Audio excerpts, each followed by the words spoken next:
Isn't this a sports show? Would you like to read the Twitch comment? Sure. Bartman Casey said, in all seriousness, hold on. Almost entirely. I don't know how I did that. You don't know what? I don't know how I did that. Vince McMahon. Vince McMahon came out. What? I can't talk. I know. This is Almost Entirely Sports with Joshua Brisco. I don't think my pool noodles will reach from Sealand to Aconville. This sounds so bad. How did you make it sound this bad in 3 minutes? Beards of skill make everything worse. Beards McFly, do not like my fries flaccid. Well, I mean, you asked what I wanted to talk about, and then you wanted me to pull up the Call Me Out audio. So What's his name? Take the show with you by listening on the Sports Radio 810 mobile app at 810WHB.com or by searching for Almost Entirely Sports wherever you get your podcasts. Beards, how was the first hour and a half of Red Dead gameplay? I robbed a train in the snow. It was pretty. When's the last time you ate a meal that was majority a fruit or a vegetable? Oh, I don't know. Surprise, my button wasn't pushed in all the way. This is dated from the 7th. Excuse me. Beards is extraordinarily talented. Thank you, Beards McFly, for your efforts today. I can't say your input, but your effort was good. This is Almost Entirely Sports on Sports Radio 810 WHB. It is the final Almost Entirely Sports for the voice you just heard a whole lot there. The last day of Beards McFly producing Almost Entirely Sports. And we got a comment right off the bat. Stacy on Facebook says, Beards, you will be missed. The end of an era. A very strange and chicken-centric era. The end of an era. A very strange and chicken-centric era. Here is the gamut we're running. First of all, everything's broken gunpowder. right now. I know, man. I love the smell of gunpowder at 7:05 p.m. I'll wake you up. Tonight's show's going to be weird, and I know that's a rare thing for us to do here. I know. Honestly, Beards, I'm just glad my microphone works. Because there was a second ago where I said like two straight sentences to you, asking for you to prepare something for tonight's show. Right before the show started, you couldn't hear me because that button doesn't work. We've got a whole bunch of things that are going to pop up over the course of tonight's show. Several surprises. Some of them will be fun. I think almost all of them will be fun for us. Not all of them. I do think that at least there are two things that Rudy knows that I'm planning on for tonight. Let me give you a couple of teases. Beards has obviously got, I think he might already have all of his liners planned for the show tonight. A very Beard-centric evening of liners. That's exciting.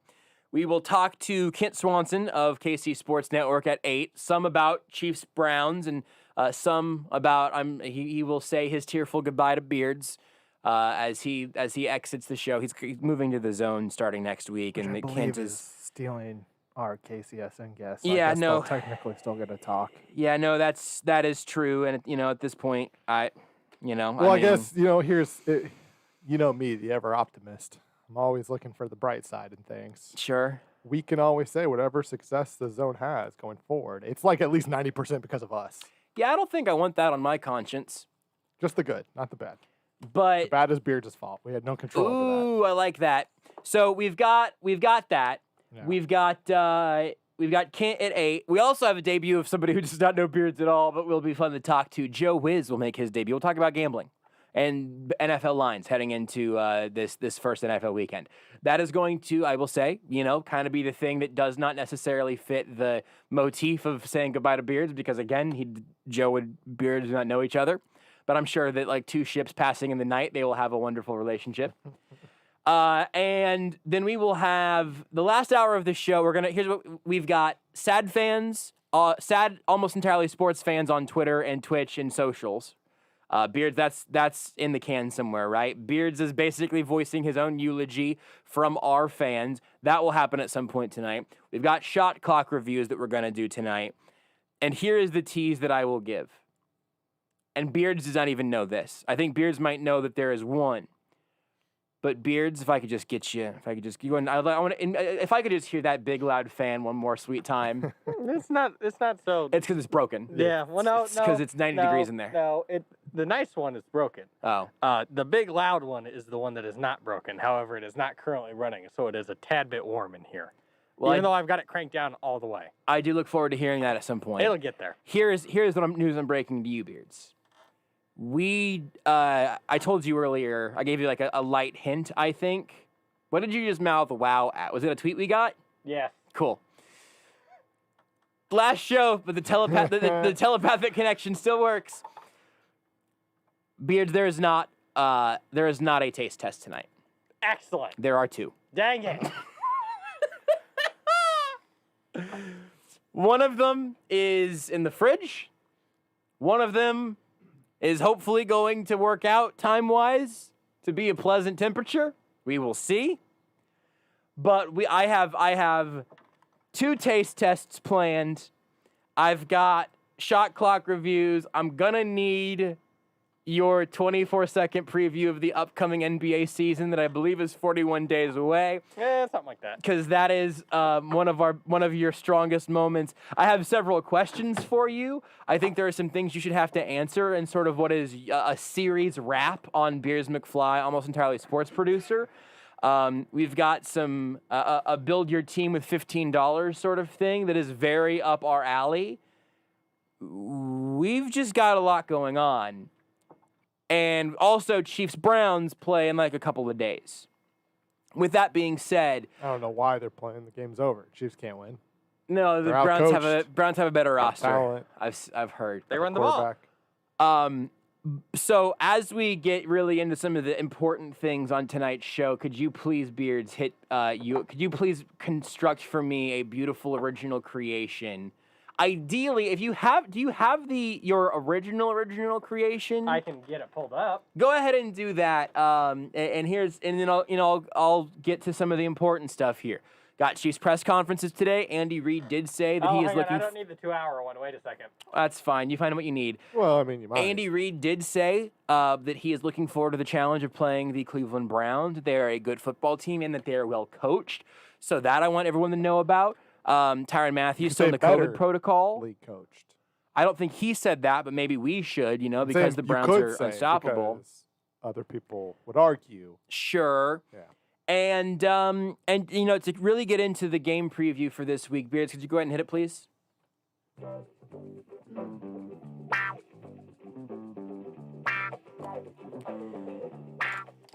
Insights from the coach, Thursday, June 27th, 2019. If they want to get them right, then getting it right is getting them right. That is former baseball manager Charlie Manuel on Instant Replay. What year was that you said? 2019. Wow. We are, I think, for the first time on AES on 810 history, Yes. dipping into the stupid sports calendar. For Beards' last day, he's wanted us to do this more often, literally every single show. It gets mentioned a lot. It comes up a lot. I don't know that Rudy even really has, the stupidest sports calendar. It is a calendar from 2019. Mm-hmm. We used to do it during the slow days of summer on ESPN Kansas City. Was it your mom that had gotten that for us? I think my or was mom it got Renee? this for us. I'm not 100% sure, but I think it was my mom that got it. And, we got a lot of pages to get through, and I figure if we're going to get to the bottom of this calendar today, we better get to it in a hurry. You're going through the whole thing? Probably not. That was mostly a joke, but I don't Okay. know. We'll see how my mood develops. Bouts of humiliation, the most embarrassing fights ever, is the subcategory here. This is from Friday, June 28th, 2019. That was a good day. Cause of supreme embarrassment, accidental punching of referee, twice. This happened in 1982, and it's a really long one. Happens to the best of us. I just love the time when Carlos Boozer accidentally punched an NBA ref in the junk. It's funny. Weirdest sports memorabilia fans have bought. I'm gonna have you guys guess. Marcus Peters cleat. I'm gonna let you guys guess what it was while I give you the details. Marcus Peters' cleat. It belonged to Nolan Ryan. Nolan Ryan's cup. His cleat. That was not $25,000 His cup. worn when Ryan was pitching his 7th no-hitter. I still hear cup. Baseball pitchers don't typically wear a cup. A little too Jock structured. strap. It was a jock strap. Nailed it. Point goes to Beards because it's the last day. No, really, Rudy got it. I protest. Broadcast booth bloopers. I like to think of myself as a man of faith. That's Castellanos. That drive. wasn't in 2019. Deep drive into left field. It'll make it a 3-0 ball game. Did you see I don't know about this headset on again. somebody tweeted out that Nick Prado is becoming the next Nick Castellanos because he hit a home run during a 9/11 like memorial kind of like speech thing that the broadcast was doing. Yikes. So Nick Prado next to Castellanos. The Hall of Fame ceremonies are on the 31st and 32nd of June. That was said by Mets broadcaster Ralph Kiner. And a drive to deep left field. From the Not Your Usual Criminal Department, only in Canada. This is from Monday, July 1st. Canada Day, 2019. Hockey player used his spike on his skates as a weapon. It was a very Canadian crime. In Did I get this right? 2016, a man rappelled into a Montreal sporting goods store and with the help of an accomplice stole about 500 hockey sticks worth about $300 each. Wow. You knew it was hockey related. Got to. As Fox Sports noted, quote, it would only have been more Canadian had they left behind an apology note written on a Tim Hortons napkin. Also, is it very Canadian-like to rappel into buildings to I commit just your love the crimes? visual of that. Like, is that a very Canadian thing? Does that happen a lot in Canada? I guess so. Tuesday, July 2nd, 2019. The 33 or 34-year-olds will be 36 or 37 by the time the next World Cup comes around if they're not careful. From sports analyst Kevin Keegan. I don't really know what that one means. Do we think he knew though at the time had the World Cup been pushed back? 'Cause that might be wrong. That might have been true. Maybe he saw the pandemic coming. Well, the World Cup got pushed back not because of the pandemic, but because they can't play in the summer in Qatar because it's like 150 degrees in the summer. Oh, yeah, that's a good So point. they're playing in the winter when it's only like 120 degrees. This one's so long. And thousands of people die building their stadiums. But they got it there totally above board. Yeah. Beards, do I have your permission as the emperor of the stupid sports calendar to skip ones that are really long? That's fine. Uninspirational pep talks by coaches. This is from college football coach Bill Peterson.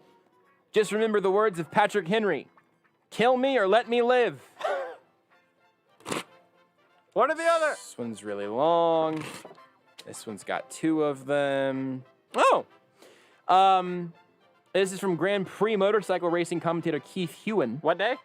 Thank you, Beards. Saturday, July 6th, 2019. Okay. Danny Pedrosa has a soft tire on the front of that machine, whereas his teammate had a hard-on. Understandable. It's really fun.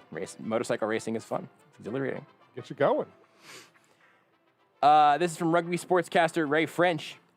And Drive deep to left field. And he's got the ice pack on his groin there, so it's possibly not the old shoulder injury. It's possibly not. Maybe. Possibly. This one's really long. This one's really long. Broadcast booth bloopers. Well, it looks like the All-Star balloting is about over, especially in the National and American Leagues. Thank you, San Diego Padres broadcaster Jerry Coleman. Did you know that, this is from Thursday, July 11th, 2019. Did you know that relief pitcher Ernesto Ferrari was traded for $1? Me neither. I didn't. Do you know Wimbledon has a strict underwear rules?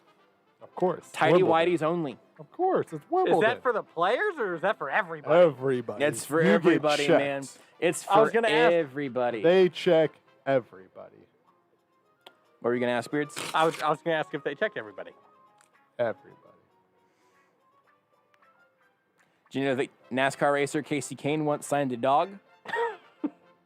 I heard NASCAR driver and I thought, oh no. What kind of dog? He said it didn't have much hair, so I was signing its back. It was kind of odd.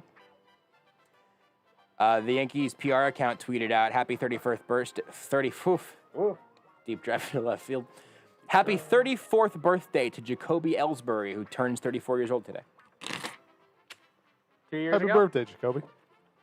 Do you know he's still being paid by the Yankees? Is that true? Yeah, he's not Wow. playing for the Yankees, but he is on the Yankees payroll. USA took on El Salvador in the 2017 Gold Cup quarterfinal, and El Salvador defender Henry Romero wanted to get USA's Josie Altidore flustered by tweaking one of his nipples. I remember this. Then biting his shoulder. It I didn't remember work. this. I mean, you could. They just a week ago, they had a draw. It was a long game. It was the long game. Have I told you my story on this? What? Well, it's your last day, I guess. So, I've mentioned before about my high school basketball career. Man, Beards. Especially the first year. Is this Did going to you be a bite bummer? somebody's nipple? No. So, my first year. Beards, I we made it- apologized, okay? Could we not? We made it to the playoffs. We were not good. This was the year we beat two teams, one of which was the Kansas School for the Deaf. We were not good. That's not a joke, by the way. That is not a joke. It's not a joke. It's just I a know real- it's not a just a We joke. beat real two thing teams, that one of them happened. twice. They were worse than us, and then also the Kansas School for the Deaf. That was the first game where I scored a bucket. Anyway, they had on their team a player that would pinch other players on our team when he's guarding them, and he just, would ever just pinch you really hard. Yeah. How did that impact the rest of your life? And I mean, I laugh about it every once in a while and tell stories about it on the radio. does Rebecca know about this? I don't know. You want to tell her. Okay. Just see what happens. She'll just look at me and go, why are you telling me this? She'll know. After the match, Altidore commented, "My girlfriend is mad at me. She's mad at me. She's mad at me at Romero. She's like, only I can bite you. Only I can grab your nipples." And teammate Tim Howard weighed in as well. "You can't go around biting people. That's crazy. Nipple twisting, that should be allowed. But the biting, no good." Tim Howard's dead on. The worst excuses for losing. This is Tuesday, July 16th, 2019. Reason for losing, frogs.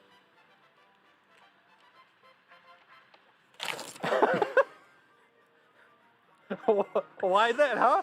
Okay. Nationals GM Jim Bowden said the following after pitcher Jesus Colome underwent surgery to remove an abscess. I drive to deep left field. It was a serious situation. I pray for his buttocks and his family.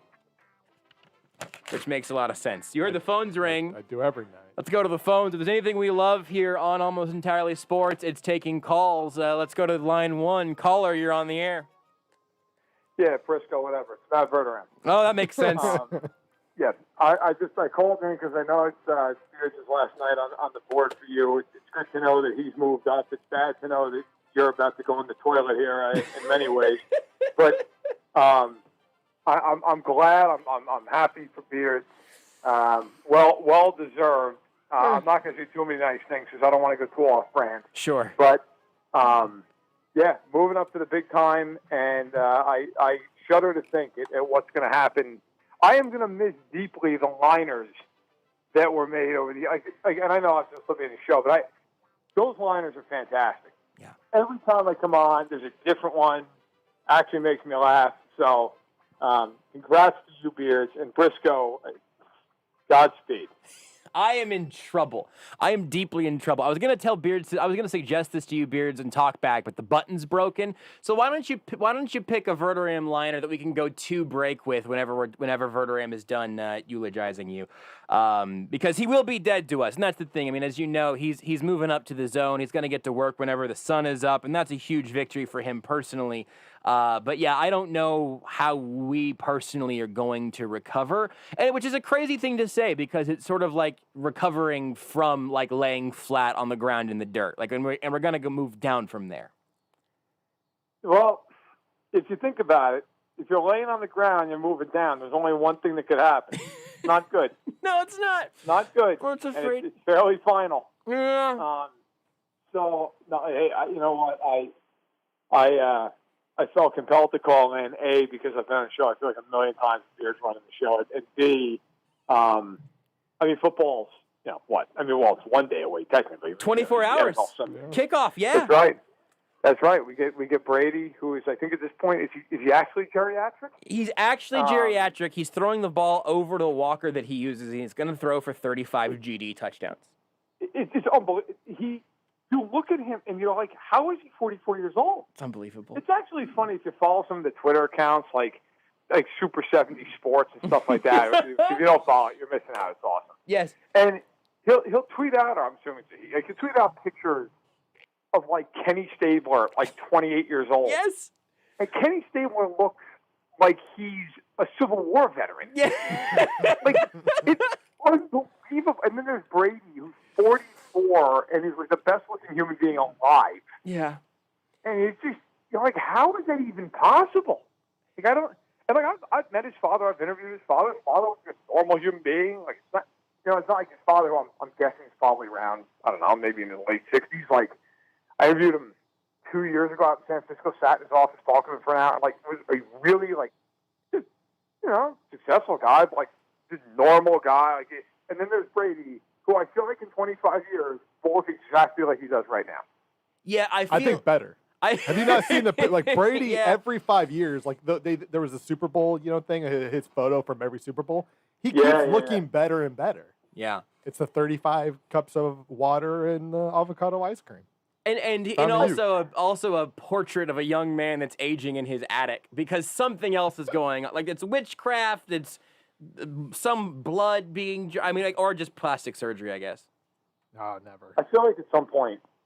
You have to draw the line though. Like I know, like now, I'm 33. If somebody came up to me and said, "Listen, you can look like Brady at 44, or hell, at any point in your life, right? But you've got to sit there and drink nothing but water. You can never have a burger. You have to have avocado ice cream. I hell with it. I don't. No, that's fine. You keep it. Yeah, because there's you got to draw the line somewhere. There's got to be some point where it's like, what level of physical attractiveness is worth it for? Okay, I can have abs. What am I giving up here? Every sweet thing ever? I'm good, I think. And let's be real too. Like in my scenario, like, I'm married. Right. I'm not giving up any of that stuff. Right. My wife has accepted me for who I am, and that's her fault. and 2 nights ago, she came downstairs from to get, I don't know what she was getting. Maybe get water or something. She came down and it probably looked like a murder scene. I had, there was like an empty quart of like cannoli ice cream, and there was a spoon that was halfway across the room, and I threw it towards the sink and it hit. It was, and I was just sitting there, like I was passed out on the couch. Probably looked like somebody broke in and took me out. But I'm happy. I don't care. Yeah. That's a beautiful thing. That's a beautiful scene. If I could get that scene painted in the style of a Renaissance painting, I would hang that in my living room. I guess other than now that we've discovered your love of black and white cookies, maybe that could have jumped the line. But other than black and white cookies, the phrase cannoli ice cream is like it's the verderamiest thing I've ever heard. It's perfect. Like it's comedically perfect. It sounds delicious. It's amazing. Also. And you're in a good marriage when your wife comes down and finds you like that at 2 a.m. and on like a Tuesday and doesn't even blink. And it's like, all right then, good night. You're like, okay, all right, hon, I'll be up in a few minutes. That's it. You just move on. Nobody says anything. It is what it is. It's just who you are. You are. I don't want to say that anyone's ever 100% fully formed, right? Like everyone's evolving on some level. No, I am what I am. But you are what you are, though. Also, you're not gonna trade out cannoli ice cream for avocado ice cream. That's nonsense. For what? For what? For what? Like I feel like for an extra 10 years, the back end of my life, I'm good. Let's face it, the last 10 years, you're doing what? I mean, most people, you're sitting around, you're watching daytime soap operas. Please, Lord, take me. And I can have my ice cream in the meantime. My goal for the last 10 years is to fall asleep on the couch eating cannoli ice cream and then to attempt to chuck the spoon into the sink and then miss. That's what I want to do with my last 10 years. You don't have to wait. And that's the thing. Why wait? Just do it now. Right. Where is this cannoli? Is this cannoli ice cream like? We're having a lot of fun here, but I really need to ask an important follow-up. Is this cannoli ice cream like there's like a Ben and Jerry's one, or is this like coming from a secret diner in Chicago? So it's actually twofold. So this one in particular is Ben and Jerry's. It's just cannoli ice cream, but there's a place back. I'll give it a shout out here. Nifty's in Roscoe, New York. It is an ice cream place. It's 5 minutes from where I grew up. And when I go home every summer, visit my family, we go there. We're always like, we're going to go once a week. We end up there like 2 times a night. But they make their own ice cream. And they have all these different flavors, like peanut butter pie, which is incredible. They have cannoli. And so I always get 2 scoops. I get 1 scoop of each, and then throw any kind of peanut butter topping on that I can find on top of it. And I'm telling, it's the best ice cream I've ever had in my life. It is unbelievable how good it is. And so now, after having that cannoli ice cream, anytime I see cannoli ice cream, I buy it. And it is what it is. You know, I think the key is you buy masking tape when you get the ice cream, and you just tape over the nutritional facts and go, oh, look, 100 calories. That's when people go, how many calories is that thing? I don't know, 100? Can't say.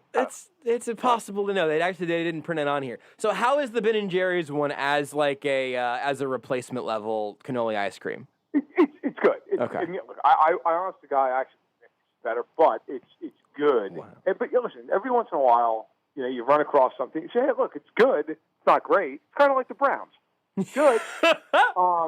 But then you think you find somebody who on Twitter says that, you know, that they're more talented, and then Twitter just set on fire the entire rest of the day for anyone who's following, who knows what I'm talking about. And you know, I think sometimes like context matters, right? Like so in this case, to keep the analogy going, Ben & Jerry's has billions of dollars at their disposal. Their ice cream better be great. It's billions of dollars. And yet, like, you know, if you go to get a homemade thing ice cream from a really good place, it's probably better. Well, now, like, I look at this Cleveland-Kansas City game, and I say to myself, like, Cleveland has as much talent, I think, as just about anybody in football. I mean, if they're not a top roster, you know, top overall roster, top 5. You know, they're really talented. Sure. But people, like, there's no context ever that goes into these thought processes, and they're like, well, Cleveland, you know, if you look player for player, they're more talented or as talented. It's like, yeah, take it to the quarterback. Where one of them is basically God, and the other one's fine. Like, he's Derek Carr. He's a good player. Like, Baker Mayfield's a good player. But to sit there and just be like, I don't care. I won't argue with anybody. The Browns are more talented. No, they're not, man. Like, they're not, because the quarterback is so unbelievably better than just about everybody else on earth. Tips the scales. Like, it doesn't matter that your running backs are better than Clyde Edwards-Helaire. Right.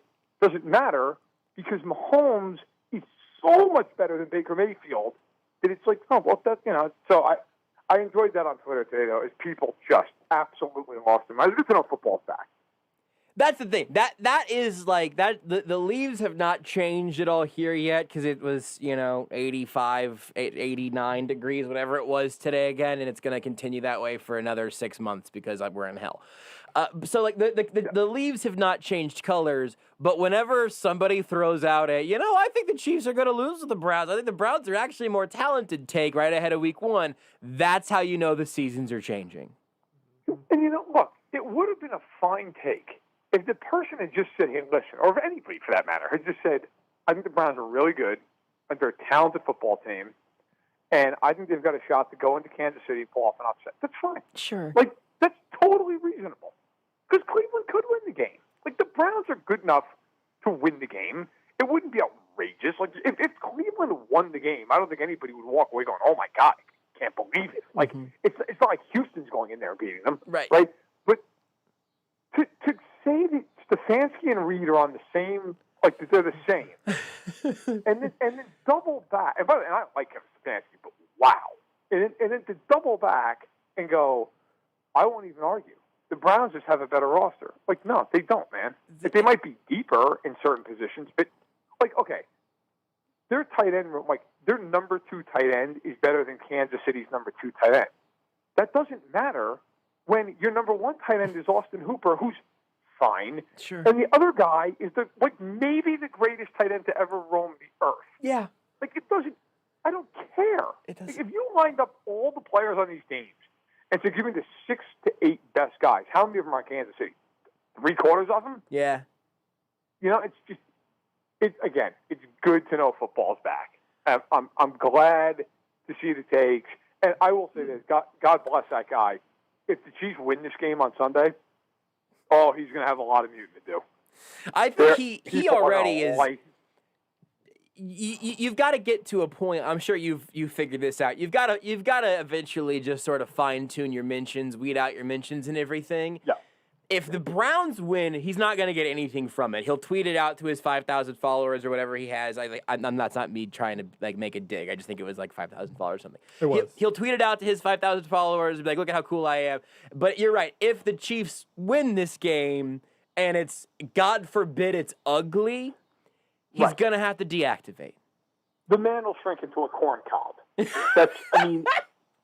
There's no other option. Like, and to be fair, you know what?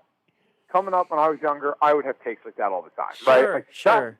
You just fire off your hot take. You're gonna fire that thing into the internet, and what the hell? However it plays out.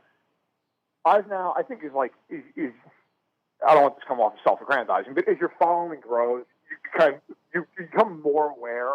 At least I have. I'm like, all right, look, I'm not going to say something that is going to cause like my entire world to just be on fire for the day. Yep. Like, I don't want to do that. Yep. So I'm more cautious about, like, look, if I have an upset pick, I will tweet it out. I will say, but I'm not going to go the distance and say, this team has no chance of losing this game because I think Detroit has a better roster than the Niners. Now, obviously, it's an example, it's an extreme example. Mm-hmm. But, like, to do that is just like you said, there's really no winning in that scenario. Like, if you're right, then cool, but nobody really cares. Yep. If you're wrong, you just get blasted to the hilt. Yep. Like, and it's in fact, the last time I remember that happening to me, I made a crack about the Jaguars a couple of years ago, which, listen, it's the Jaguars. You figure it's safe. Yeah, no kidding. I made a crack about how, like, Marone and Bortles are going to go 2-14. They're terrible. They went to the AFC Championship game. And Duval just lit me up the entire year. I mean, every time they'd win a game, I would get 100. Oh, blah, blah, blah, blah, blah. I can't really say it on the radio. And I remember being the only person in the world that was happy New England beat them in the AFC title game. Just, I was like, they ever won the Super Bowl. I'll live in infamy. And I would have deserved it. Yeah. But, yeah, it's you'll learn over time, and I'm guessing that poor individual has learned, like, even if you're right, even if Cleveland pulls out to win the game, it's not worth it. It's not worth it. You're going to go through all weekend. Like you said, Mike, if Kansas City ever really pounds them on Sunday, I mean, he's going to have to move to Malaysia. Like, this man's going to have to go to another country. That tweet has 200 replies to it now, like as of this moment. How many likes does it have? 100. Okay, so it's up to 100. There was a time earlier where Jeff Schwartz tweeted out where it was at, like, it was like 49 retweets, like 48 replies. Well, I didn't even see likes. quote tweets, actually. That's probably going to make it even worse. It was at 0 likes at one point. Yeah. Oh, that's hilarious. Oh God, it sorry. wasn't that long ago. So it's got the 100 likes and it's got the 200 replies. It has 150 quote tweets, and typically people don't quote tweet whenever they agree with you. That is a reply, but to their audience. That's not good. No, that's not. It's just, hey, listen. Again, the shame of it is, it's not even crazy to say, hey, I think the Browns could win this game. That's not crazy. Sure. Like, I don't think anybody would have been like, hey, you're out of your mind. But it was just so, like, authoritative. Like, there's no way, like, you could argue with me. The Browns, look, man, the Browns just lost in the playoffs. And, hey, kudos to them. They won a playoff game. Mm-hmm. They went to Arrowhead. They didn't get embarrassed themselves. It was a good game. But, like, you lost a playoff game that Chad Henne finished off. The man played a quarter and a half. You let him run for it on 3rd and 14, and then they picked it up on, I'm sorry. Baker averaged like 5.3, 5.4 yards an attempt in that game. I just stop. Stop. Like, it's enough. And I've been there. We've all been there. Everybody in the world knows at this point. It's no secret I'm a Chiefs fan. Like, I remember years on end where they go into a playoff game with Alex Smith, who's kind of like Baker, right? Like a good quarterback. And you'd go in and you'd be like, they can win this game. And then you'd watch them lose to Andrew Luck or Tom Brady or whoever, Ben Roethlisberger. And you'd go, yeah, it's just not going to happen. But you can't go over. And then they got Mahomes, and it feels like they've never lost since.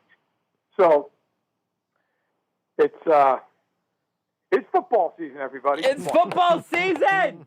And Beards won't be here to enjoy it with us. Matt, thank you for your call in, both to honor Beards and also to dunk on that guy. I very much appreciate it. Do you have anything you want to plug that's up? Follow him on Twitter at Matt Verderame. Everything's up on Fansided. Anything coming out soon or anything right now? Previewing everything? Got the quarterback rankings up. Tweeted them out the other day. They're over on Fanside in our preview. I got my power rankings up. I do have a piece coming tomorrow.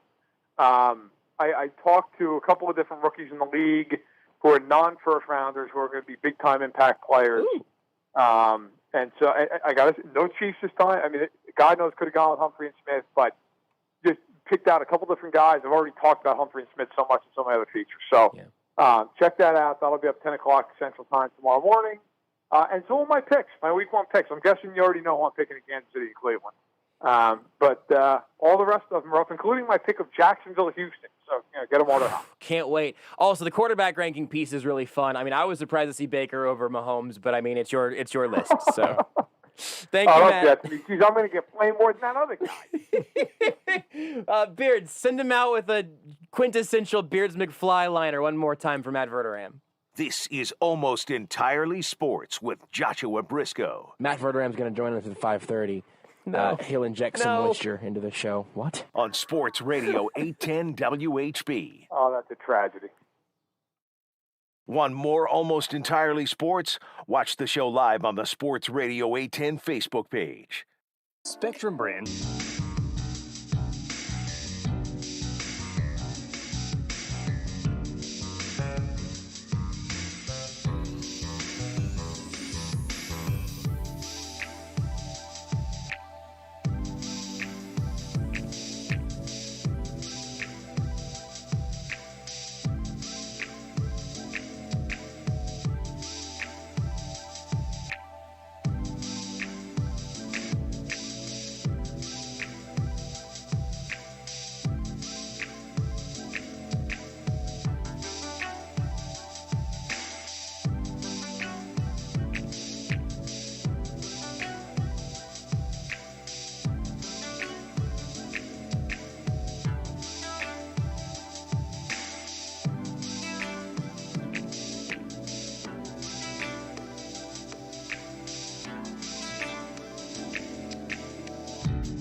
You're listening to Almost Entirely Sports. Let's go ahead and test that. Okay, ready? Sure. I'm going to say the name, and you're going to hit the beep button as we get ready. Cool.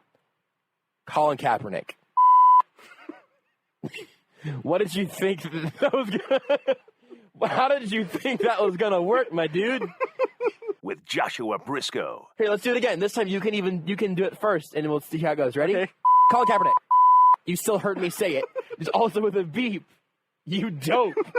You fool. On Sports Radio 810 WHB. This is from Saturday, July 20th, 2019. A tweet from Emmett Smith.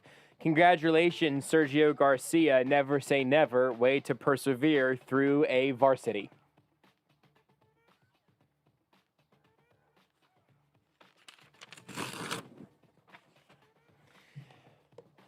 We have a couple things that we need to do here. We've got a very busy next couple of hours. We got a lot of things I want to cover. We got Kent Swanson coming up here in about 10 minutes. Joe Whiz, gambling expert, will join us after Kent. Chemistry is not an exact science. Rio 2016 spokesperson Mario Andrada, when asked why the green water in the swimming pool wouldn't be fixed by the next day. He's not wrong. Are we sure? Not an exact science. I mean, it kind of is. Hey, another Sergio Garcia one. The attacker, bushes. The injury, hurt shoulder muscles. 2019 was a big year for him.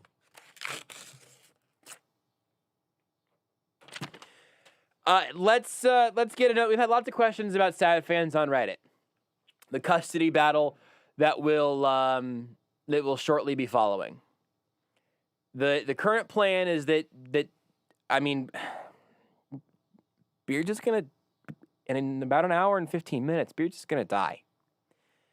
And so, if we're lucky enough to be able to communicate him with From the Beyond, and if he is from the beyond, producing things making fun of sad fan bases, I don't believe in ghosts. I don't know if it's a ghost, if it's a spirit. I don't believe in spirits. If there's a difference. Maybe he's a deity of some sort. Don't believe in him. I don't know. Don't exist. Not Maybe real. he's the wind. Wind's also not real. That's an upset. It's a 5G conspiracy. I'm upset that I didn't make the Ben Roethlisberger joke I should have made last night about what his diet should be called. But BBQ. yeah, it was in there somewhere. You're still upset about that joke? I'm still upset that I didn't make it because it's really funny. Anyway. So what is at least the last sad fans on Reddit produced by a living Beards McFly. Again, what happens later to be determined. But there is a new edition right here, right now that is not sad Chiefs fans or NFL team fans or other sports teams fans. Or even on Reddit. And nor is it on Reddit. We don't have an AES Reddit. We need to. This is a very... I'm still here. Clock's ticking. This is sad, almost entirely sports fans on whatever, mourning the loss of Beards McFly, as told by Beards McFly. Sort of a little bit self-involved, which is new for us. A little bit of delivering your own eulogy, which I think might be kind of nice. Beards, let's hear how sad people are that you're leaving.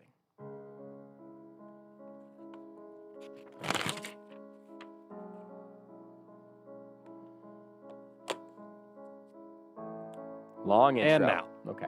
I don't know why it was A that list long. of things that almost entirely sports fans said on Twitter and Twitch after we announced that today is my, Beards McFly, last day on Almost Entirely Sports. There was much less celebrating about that than I expected. Iced Pyro on Twitch. Is it a Discord server? BIIGBEEJ on Twitch. Why don't you pronounce Nothing that? is more on brand for the show than interrupting the middle of Beards' announcement than going to Rudy's fantasy draft. I hate my team. Aspen58 on Twitch. But what about his sleep schedule? OU_SAS on Twitch. We buried the lead on this show today. Story of AES, though. JT Friss on Twitch. I love the zone. Tucker Franklin. Just so happy. I said. Oh, Tucker. Ryan Scott Hall. I mean, I get it, but this is dumb. How will you find an equally quirky and lovable producer? No one knows how to sound like they're frantically yelling at a moderate distance away from the microphone like Beards. That's a good point. Thank you, Ryan. Jacob Harris. Tell him my beard is way better. David Lesky. I don't think I approved this. Did I approve this? I didn't see that. Andrew Whiteside. Ask Beards to guess how many fans said something nice to him about leaving. Matt Verderam. I'm coming on to say farewell to the greatest liner man of all time. Promise Landon Fields. I've never experienced a pet dying, but this feels close. This is my favorite. No way to replace the great, parentheses, sad. and by great, I mean serviceable, Beards McFly. Beards is like losing a pet. Steve Fitzpatrick.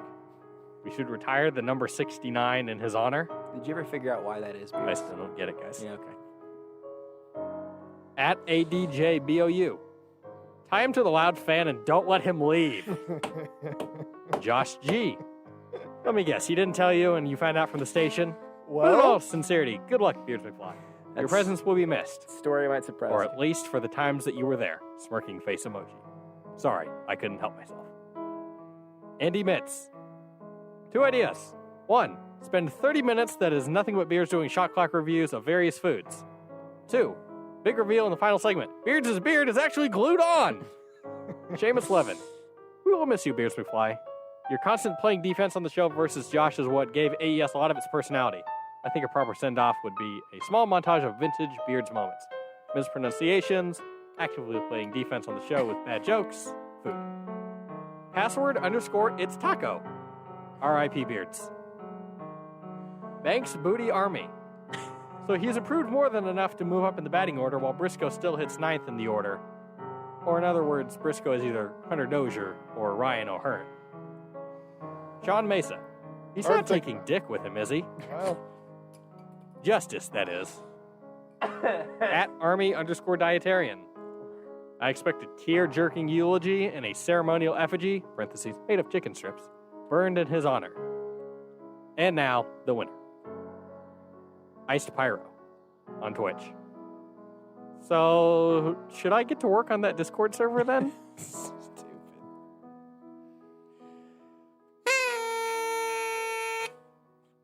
There it is. Final sad fans on Reddit with Beards McFly amongst the land of the living. don't be sad because it's over. Just moderately angry that it happened.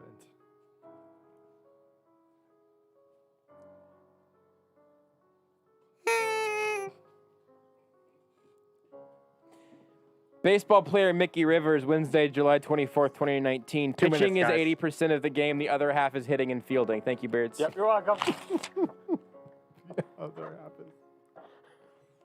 Timing It's is so good. only gotten worse. Beards, if you want to go back, I'd like to, I think you got to bring back the original music again. I really enjoyed that little throwback to the ESPN Kansas City days. We just have a couple minutes here before we get to Kent Swanson, but I want to ask you a couple of questions and see if we can tie off any loose ends here. Oh boy. Can we shave your beard? If I run home and we use any brand of male grooming, because some of those ads aren't in the podcast anymore. No. What if we I don't shave it believe in into male a grooming anymore. What if we shave it to a goatee? I made a really good joke about that in the chat that I'm not sure I'm willing to say here. Okay. Beards McFly is the name that you've had since an intern and while you've worked nights. What will your nom de plume be on the zone? I'm assuming it's the same thing. I think it's Everybody up to knows me at this point, though. I think, man, Rudy's having a "Who's this really- Nathan Wilhelm guy. Rudy's having a hard time. I think Corey is probably going to call you Beards. Yeah. I think Jason's going to call you Nathan. Oh, It would be man. weird to me if Jason said Beards. I don't know why that's so weird to Jason me. and Nathan. Oh, it's so cute. But that just seems super weird to me. Can Don't know you- why, but Can you does. change your name to Beards Anderson or Beards McAnderson? That would sound weird. Yeah, but I've already got the Twitter handle locked down. you can change your display name. I think at least to start with the zone, you should change it to Beards Anderson. just so you can all three be brothers. Also, are you going to tell Rudy where you went to college today? Probably not. Don't have to right now, but think about it. We'll see for the end. All right, Kent Swanson is next. You're listening to Almost Entirely Sports with Joshua Brisco on Sports Radio 810 WHB. Fall is my favorite time of the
I'm Doug Brown in Cooperstown, New York. Induction day at the Baseball Hall of Fame. Inductee Derek Jeter just couldn't wait to tell a story about fellow Hall of Famer Reggie Jackson.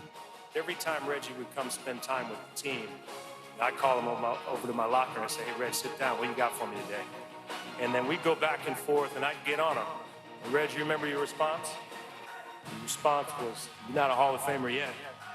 So I guess I can get on you now, huh? Joining Jeter in the hall today, Larry Walker, Ted Simmons, and late Players Union head Marvin Miller. Baseball finals earlier today, the Giants get 4 runs in the 9th inning in Denver to beat the Rockies 7-4. Lamont Wade Jr.'s 2-run single proves to be the game-winning hit. And in Houston, the Mariners get 4 runs in the 9th to beat the Astros 8-5. Jose Marmolejos with a 2-run single to provide the game-winning hit. Right now, the Dodgers and the Cardinals on ESPN Plus and other ESPN radio outlets. 5th inning in St. Louis with the Cardinals leading it 4-1. The Ravens sign running back Le'Veon Bell to the practice squad. ESPN's Adam Schefter reports Bell will likely be promoted to the 53-man roster soon. U.S. Ryder Cup captain Steve Stricker filled out his team today with Jordan Spieth, Xander Schauffele, Tony Finau, Harris English, Daniel Berger, and Scotty Scheffler. The U.S. will have 6 Ryder Cup rookies on their 12-man team. Hey, it's Greeny, and as Tom Brady gets set to kick off the season primetime Thursday night, Thursday morning, his dad will join me live. Don't miss Tom Brady Sr. as we get you set for the 2021 NFL season. It's Greeny, starting 10 a.m. Eastern on ESPN Radio and ESPN Plus. You're listening to Almost Entirely Sports. United Arab, what is that? What was that word? United, wow. With Joshua Brisco. You called it an Arab for I know, I and did. then you called it a United. On Sports Radio 810 WHB.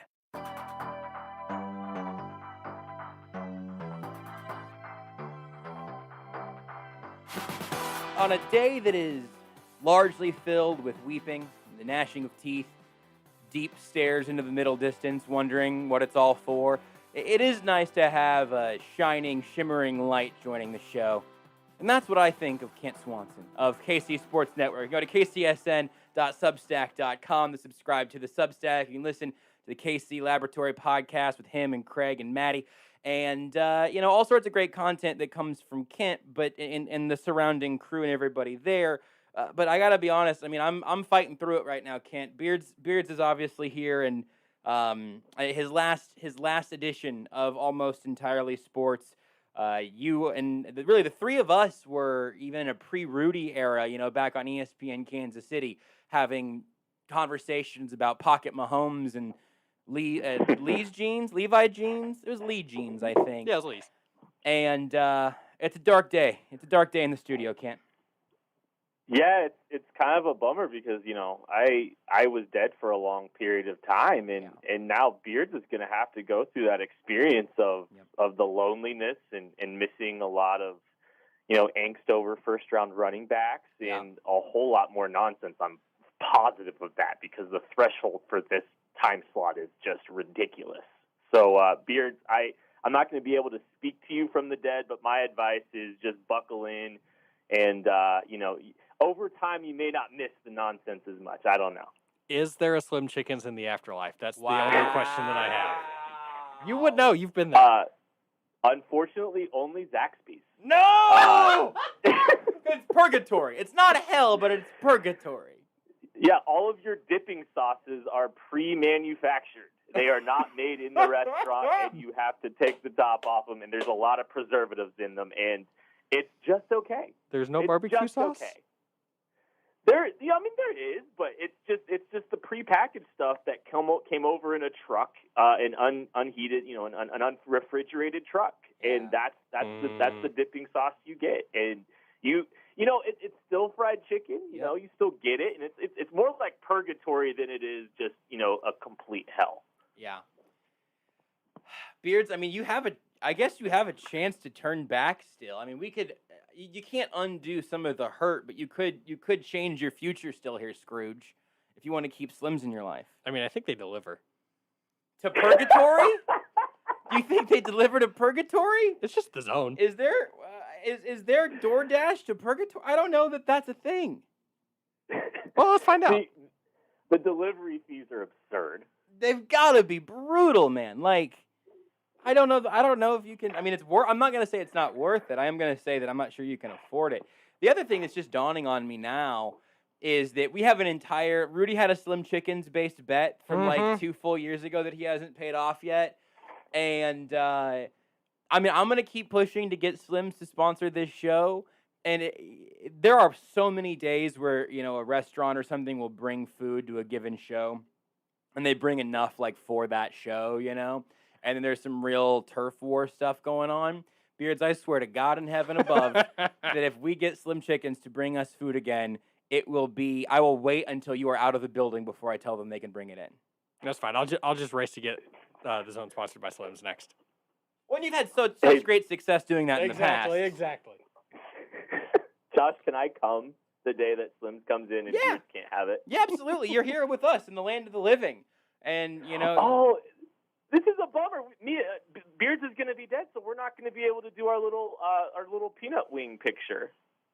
Oh yeah, yeah. I mean, you guys. No wing now. It's just going to be me by myself. And there's just like a little gray spot where I am because I've been blurred out. Maybe in the slate that we use whenever we have you on, like here's a secret for anyone who didn't pick it up. Whenever we have Seth Kaiser on the show and we have the slate on the Facebook and the Twitch and the YouTube feeds and everything, that picture is him like looking very thoughtful, and then there is half of a Kent, and that was the picture even while you were dead. And I feel comfortable, saying that on air now. Maybe whenever we have a slate up for you during this show, maybe we need to change it to a picture of Beards just barely peeking in, just recreate it shot for shot.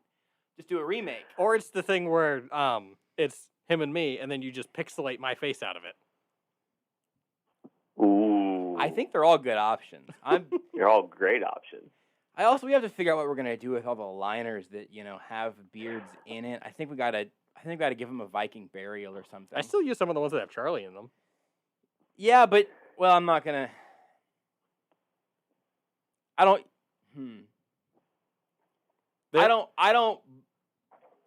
No, I was gonna say something that would have been nice about Charlie, but would have had lots of other implications that I thought better of. If you couldn't hear me buffering there for about 15 seconds, because I decided how much I'm going to, as KCSN folks know how to do, let it fly on today's show, and I think that I just decided to go ahead and pass up a hanging curve that stuck over the middle there. I'm gonna let that one. I'm gonna take that one for a strike. Just let that one go. I mean, there is that one liner to break that we have that does have my Twitter handle in it. That one can just stay there. That one will be gone. Kent, before I tell Beards to shut up and go away, so we can talk a little bit about Chiefs Browns and your newest piece up on the Substack and all of that. Any final words for Beards, even though, of course, you will be speaking to him on, I think, basically a monthly basis on the Zone, which, what can't be taken from me at this point? You know what I mean? Hey, you shouldn't have danced on my grave for all those years, man. I mean, this is what you get. Yeah, Kent, that was my fault. Yeah, Kent. Yes, I didn't almost have that locked down in a reverse direction months before your death. Yes, it was almost entirely your fault, Josh. I'm fine with that. Last I checked. Again, I'm basically Job at this point. Like, what else can you do to me?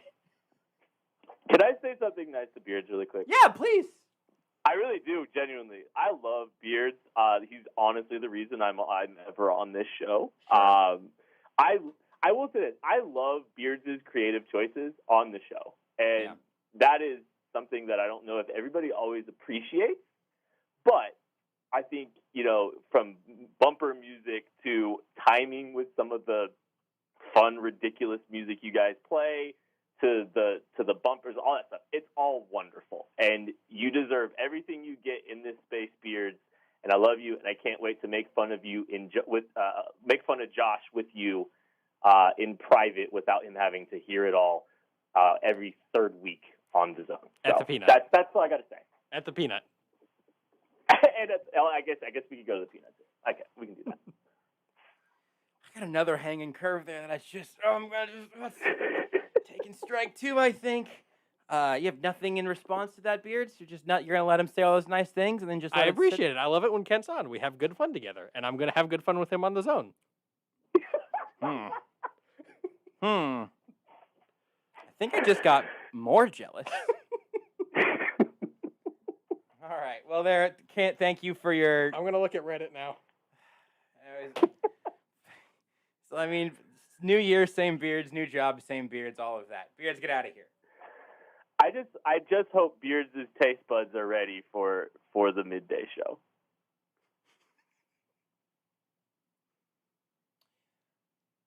Beards, if you take anything else from Almost Entirely Sports to the zone, I will deliver a cease and desist. But that one you can use as a liner on the zone. Excellent. I fully sign off on that because I would like for the Andersons to have to hear that. Go ahead and mark that. Yeah, sure. Oh yeah. I just don't. I mean, lots of people have said the Andersons are an acquired taste. So, I think that I'm just gonna leave it there. You know what? I too hope your taste buds are ready, Beards. All right. Ready for the big leagues. We'll see. Throw a vegetable in once. Well, let's not. It's still. He's not gonna change his entire personality because he gets to work when the sun's still up. Although he will be working during lunchtime, which will be really interesting. I wonder what he'll bring with him. I don't know. All right, you want to talk about this Chiefs game a little bit so I legally hit my minimum requirement of talking about a football game today? Yeah, no, that's fine. We normally wind up dovetailing. Like I think I've been on with you like 5 or 6 times now. This might be the second or third time we've actually talked Chiefs, so let's do it. It's week 1. We actually have things that are exciting that aren't just hypothetical. I mean, we don't have the actual game, in retrospect at this point. But I'm pretty excited. I also really enjoyed the way that your latest piece up on the KCSN Substack is laid out with some different things to keep an eye on, and you too can go read it for yourself at kcsn.substack.com. You can subscribe there and get all the great work from the KCSN crew, from all the KC Lab guys to the former in-church and president of Power Rankings, Tucker D. Franklin, all sorts of great stuff there at KCSN. We can kind of go through a couple of the little subheads and the different storylines that you like and everything, but how are you feeling in general at this point? We are in a game week. We have started to get some pretty bonkers tweets and narratives and everything about the Browns, a Super Bowl contender, the Chiefs. Can they pull it all together? How are you feeling right now as we sit here on a Wednesday? I think this team has been to the last 2 Super Bowls, and it might be better than the teams that have been to the last 2 Super Bowls. Mm-hmm. And the energy that I feel about this team is just different because they have significantly upgraded that offensive line. They've put Patrick Mahomes, even though the weapons may not be, they've got top shelf weapons. Don't get me wrong. Maybe the cupboard isn't quite as full as it's been there, but there's so many ingredients there on both sides of the football that I can't help but get excited about this team. And, they're a little bit of an afterthought in a lot of different ways. They're an afterthought in Kansas City because Patrick Mahomes and this team have just normalized greatness. Mm-hmm. They're an afterthought because they lost the Super Bowl last year, even though the circumstances around that loss probably mean something a little bit more. And it's just fun to see, I don't think the Chiefs are flying under the radar by any stretch of the word, but it doesn't feel like there's the same kind of energy about the outlook and the prospects of this football team because I think I don't think they're going to run the table, but I think they could come close. It's interesting because you're right. The Super Bowl predictions that have started trickling out, you're going to find the Chiefs and probably more than half of them. It just, in terms of the team that comes out of the AFC, you'll get your upset picks. But it's clearly the Chiefs are the number 1 favorite. But also, they're not the most interesting team nationally because they have been to 2 in a row. They've been to the 3 AFC championship games in a row. There are no remaining questions and no hot takes to be had about Patrick Mahomes, right? You can say, right, actually, Josh Allen's the best quarterback of football. Or you can do whatever you want. The Browns are going to take a big leap. But to say the Chiefs are great, their quarterback is perfect, and that offense is going to be really good regardless of who's catching those passes and everything. It's not interesting for Get Up, even though it's all true. Yeah, they've become boring. Yeah, elitely boring. And I'll say this, and I think it's a hot take if you don't pick the Chiefs to at least be in the Super Bowl. And yeah, I know that's a big statement, but I think people are trying to be different and talk themselves into Josh Allen and the Bills, talk themselves into the Browns. But I think you have to squint really hard for it to not be the Chiefs. I think it's all, like, at this point, what this team is up to and what this team has done. Anybody that is trying to, assume it's not the Chiefs, I think it's kind of a hot take. Yeah, I think you're right, because at the very least, it's a little, hey, look at me. I really do think this is Baker Mayfield's gonna do it. Like, it is being a contrarian. It is a little hot takey. And you also sort of guffawed whenever you said Browns, which I would like to go ahead and circle back in on. So, like, 30,000-foot view of this week. I want to get into a couple of things from your story, but I also want people to go read it. So we'll pick and choose.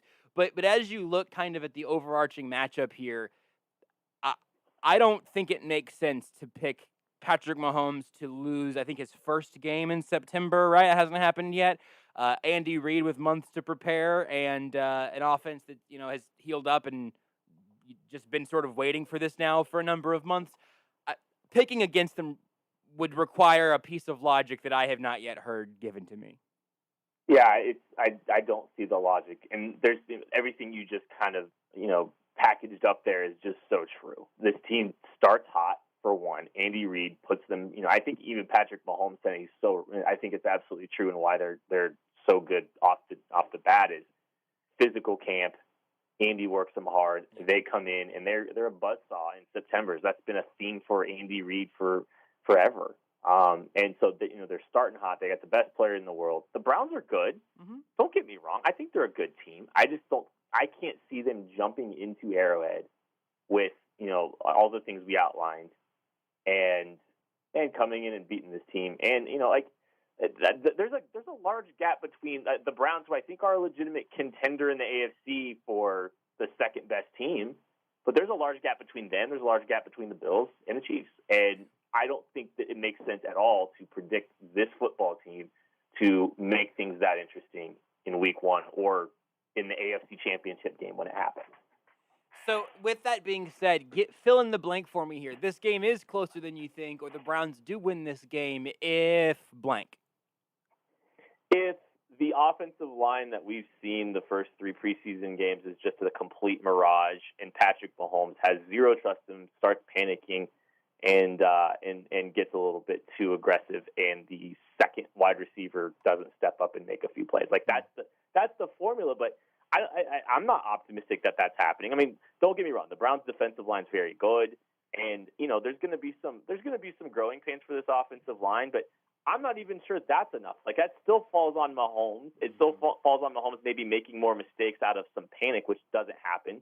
He might try to do a little too much here and there, but I mean, I think it falls on Mahomes having to be a little bit erratic and maybe not trusting himself entirely. And I don't think that's the case. And I mean, you write about the offensive line. We've talked about it a billion times, but I do think it is going to be interesting because you mentioned what we saw in the first 3 preseason games, and even when they were going up against the team's ones for that day, most of the times they were without their top 1 or 2 pass rushers throughout the preseason, and the Browns have like one of those defensive fronts that will actually provide a real litmus test that I think is going to actually teach us something. But also, I said this I think yesterday on the show, but like. I really like this matchup as a Week 1 matchup because it is a team that is good enough to learn some things from, and this isn't going to be a game against the Raiders, the Broncos, or one of the other teams, the Eagles or something. But I'm also not legitimately nervous that they're going to lose this game, and it can be a specific stress test for that offensive line. So for me, like I like this matchup a lot, and I even like the Browns' defensive line showing up in Week 1. Because I kind of want to know where Orlando Brown and Lucas Niang especially are starting from. Right. It's a big test, and I'm not going to argue that. And I am excited in the same way, in the same vein. I'm excited to see that test too, for sure. But, yeah, you don't expect it to be daunting and overwhelming to the point where it becomes something that really puts this game significantly at risk. And I think that's where it's so interesting, is we're talking about one of the, 4 or 5 best teams in the AFC, maybe even higher than that. And we're looking at it going, yeah, and there's some very legitimate things here that are going to provide a lot of value to this football team short-term, long-term as they learn. But we're talking about the third best team in the AFC as a learning moment. Yeah. And this is just the whole thing's wild, but I mean, yeah, this is a good test, but it's not a test that I don't expect them to overcome. You in the piece talk about the most recent thing up at KC Sports Network, kcsn.substack.com. You give the nod for the group ready to surprise to the linebackers, and obviously, like, it looks different without Willie Gay out there. What are you optimistic about from the linebackers without Willie Gay, and then what do you think his absence is going to do for Week 1?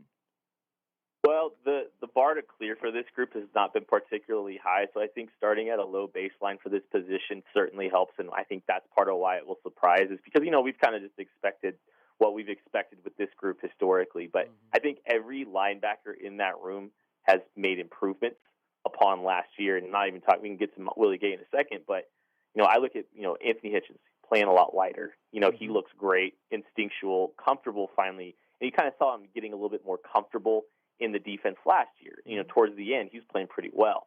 So you got a lighter version of Anthony Hitchens. Ben Neiman's look better. He looks a little bit bigger, but he's doing his job. He's doing little things well. I think there's some plays where he was able to string some things out on the edge or get people to cut inside so someone else could make the tackle. He's doing some good things.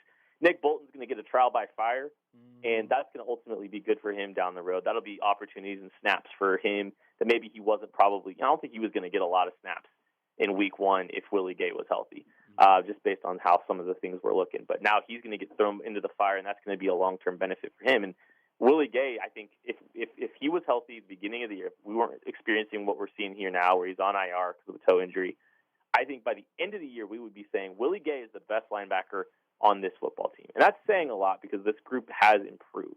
Willie Gay has the complete package, and he can cover at a high level. He's got great athleticism. Instincts have gotten a lot better. He's firing. He's playing fast. He's not thinking too much. He doesn't look as lost as he did last year at times. There's so many things to like about Willie Gay, and hopefully they get him sooner rather than later. I think the toe could really slow him down for the first half of the year, and that's kind of disappointing, obviously. But I mean, this is cherry on the top, and this is a guy that I think can be an impact player. Hopefully, down the stretch, when I think is what you're hoping for at this point. It just is such a bummer because we were saying that last year. Last year was maybe he can be an impact player down the stretch, and now it seemed like he was ready to be an impact player this entire season and hopefully continuing to grow and develop and all of that. That's true for everybody. But now it's he's definitely not playing the first 3 games. No guarantee he's back Week 4. Whenever he is back, how long does it take? How long is a toe affecting you? All of that. Like it just bums me out because he was. I haven't done like an actual ranking, but I have to think that he was probably one of the top 5 guys on this entire team that I might have been most excited to see play this year. Certainly among the top guys on the defense. Oh, easily. I mean, he was, top 3 maybe for me. I mean, what he's done in this preseason has just been so impressive. And you were hoping and excited to see that translate onto the field in a real game setting, with live bullets. And I don't think, the good news, I think, for him and for Chiefs fans is, a lot of Willie Gay's issues, and hoping that he ramps up and is something, special down the stretch run. There's been a lot of progress.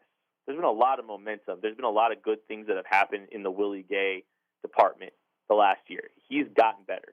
I think some of the things we're talking about have nothing to do with his physical ability. Now it's all going to be about that physical ability. If he can get back to the dude that we've seen in the preseason sooner rather than later, that's going to be the decider on how quickly he's able to make that impact. But it's not a completely lost season, and there's still a lot of reason for optimism with him because I think there's a lot of intangibles that are valuable here. Here's one thing for the game that I'm in a win-win situation because you're either going to get to tell me that I'm right or you're going to get to assuage some of my fears, which is two things I really enjoy in general. So tell me how you feel about this. Whenever Willie Gay went to IR, one of the very first things that I thought about was again how excited I also was for the Chiefs to have a super physical and like a properly sized linebacker who also has the athleticism to cover running backs out of the backfield whenever teams try to pick on that. And I am seriously carrying some mental wounds from Aaron Jones 2 years ago on this front. Like, I don't know why that is stuck in my head the way that it is, and it might have just been a couple of plays, but it is stuck in my head. what are the Chiefs going to do with Kareem Hunt, who's obviously very comfortable catching passes out of the backfield? Nick Chubb is not like a scrub at it either, but we've obviously seen Kareem Hunt be an excellent pass catcher as a running back. If I'm the Browns, I'd like to test the Chiefs in that regard now. And if Tyrann Mathieu ends up playing, maybe that makes, I mean, it certainly makes them more multiple, gives them more options. But how do you feel about that one very specific aspect of this game offensively, knowing that Willie Gay will not be out there, and how the Chiefs might try to handle that without him? Well, I mean, I think it's not a complete apples-to-apples scenario from Aaron Jones to Kareem Hunt with regard to the passing game, and not to completely diminish the point, but I think, with Aaron Jones, there was some short area quickness that really presents some problems, and not that Kareem Hunt doesn't have that, but Kareem Hunt's best, running back pass-catching skills are out of the backfield. He's really good on the angle routes and running, off of those, getting up in vertical and some of that kind of stuff. So, I don't know if he's got the most diverse route tree, but he's strong, he's good at the catch point, and he's really tough to bring down after the fact. I don't think his route tree is going to be overly dynamic where he's, just getting uncovered real easily against, if it's Ben Neiman or whoever it is. But he still presents a lot of challenge. I think one of the points you made is, Tyrann Mathieu out there, the second level has got to be good tackling. And the second level has got to be willing to bring a guy like that down. And that's where it can get a little problematic when you get a guy like him out of the backfield in space in the passing game. That's where he could really present some challenges. Those second level or those third level defenders really got to be good tackling. You also have written about the thing that we're not talking about enough, and it's something that we haven't talked about here that I don't think we've talked about this entire week, at least for me, which is kind of funny given the fact that it's got some of the Chiefs' biggest names defensively. Talk to me about the defensive line right now and what it is that makes you excited about it. It's just, it goes back to that normalization of everything. We're just like, oh, hey, the Chiefs defensive line looks like it could potentially be the best in football, and we're not really even like batting an eye about it. Like, yeah, that's cool, but it still comes down to Patrick Mahomes. I don't know, maybe that's what it is, but I honestly think that this group could wind up being the best in the National Football League by the end of the year. And it's not like it's a sum of their parts for sure. It's just how masterfully all these guys seem to fit and how they've kind of really done a good job of catering to the talent up front to really kind of identify certain, roles for all these guys. Chris Jones, I think he's been talked about a lot, but like, that role, what they've done to him to help kind of adapt a little bit to allow him to be the best version of himself, that's a win. But then you look at some of these secondary players like Treshaun Ward and Mike Dana that have some versatility, some skill sets that could really present some problems. Treshaun is an interior pass rusher. Mike Dana can kind of kick up and down the line, but is a really good role player. You've got all these pieces that make too much sense. And I look at this group, and on early downs, they're going to be as big and stout as they've been to this point in the Steve Spagnuolo era. It fits more of what he's preferred there up front. So you're going to be better, I think, on early downs against the run. And I think we saw a lot of that, a lot of examples of that in the preseason. So you've got that, and the whole mantra of earning the right to rush the passer. If you're good on first and second down, Steve Spagnuolo is going to have some fun on third down trying to rush the passer. He's going to get creative, and I really think a lot of creativity is unlocked, and this group up front really, I think, can change the complexion of that defense. And it's not that this has been a bad group at all. It's just I think this could just be an absolute force to be reckoned with. I'm going to steal a question from Petro probably for the first time ever, if I had to guess. Not for the first time. But he asked a couple weeks ago who the second leading sacker would be for the Chiefs. And I'm actually kind of curious who your 2 and 3 would be, assuming that Chris Jones leads the team in sacks. I'm just going to go with L'Jarius Sneed. No. Ooh, I like it. That's it. All right. Thanks, Kent. I mean, he might be there. I still think Frank Clark's probably number 2. And it's again, I think it's some of the parts. There's going to be a lot of production up and down this group, a really deep group. I still think Frank Clark's the guy that I'm betting on being the number 2 guy in sack totals. And you know what? Give me Jarran Reed. Give me Jarran Reed. I know that's such a lame answer. But, I don't think it is. I wasn't even thinking about Reed.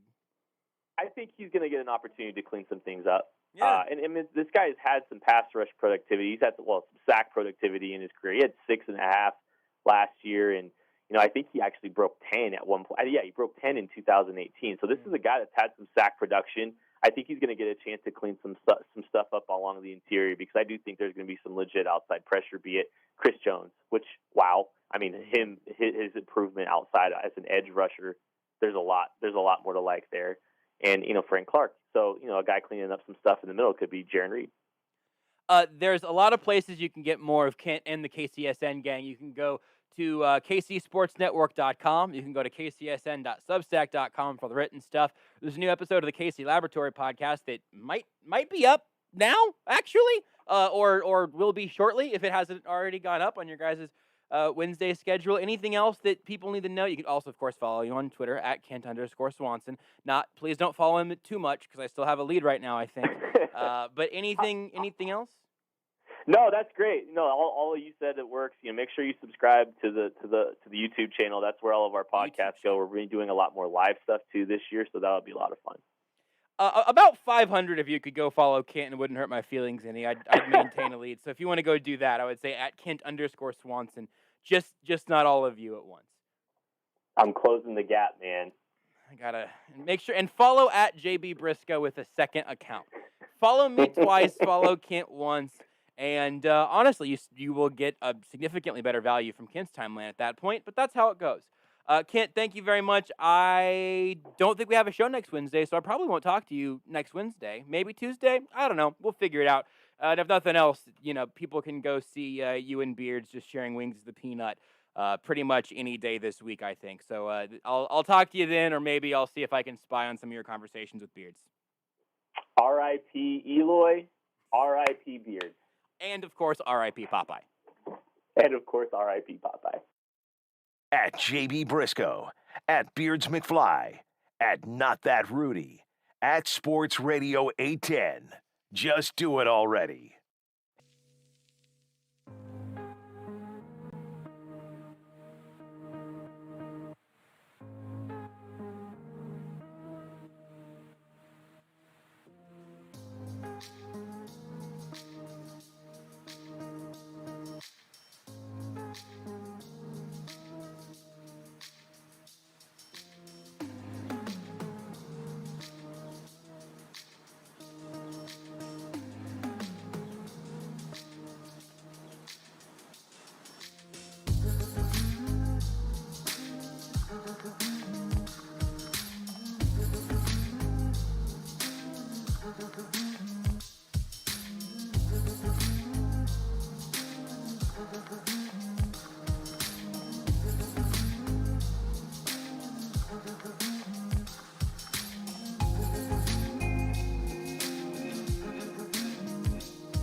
This is Almost Entirely Sports with Joshua Brisco. Beard has been very good the last few shows he's worked on.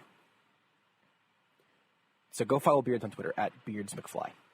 Please follow me. I could really use the followers. I'm stuck at 75. On Sports Radio 810 WHB.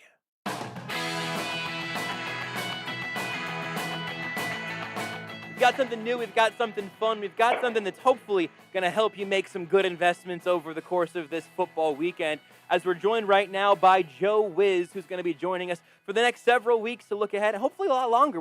Joe, we may never stop talking to you, depending on how we can make all this money move for people and try to get some insight on the games this weekend. You can follow Joe across socials at Joe Whiz Sports, and go to the website there as well, joewizsports.com.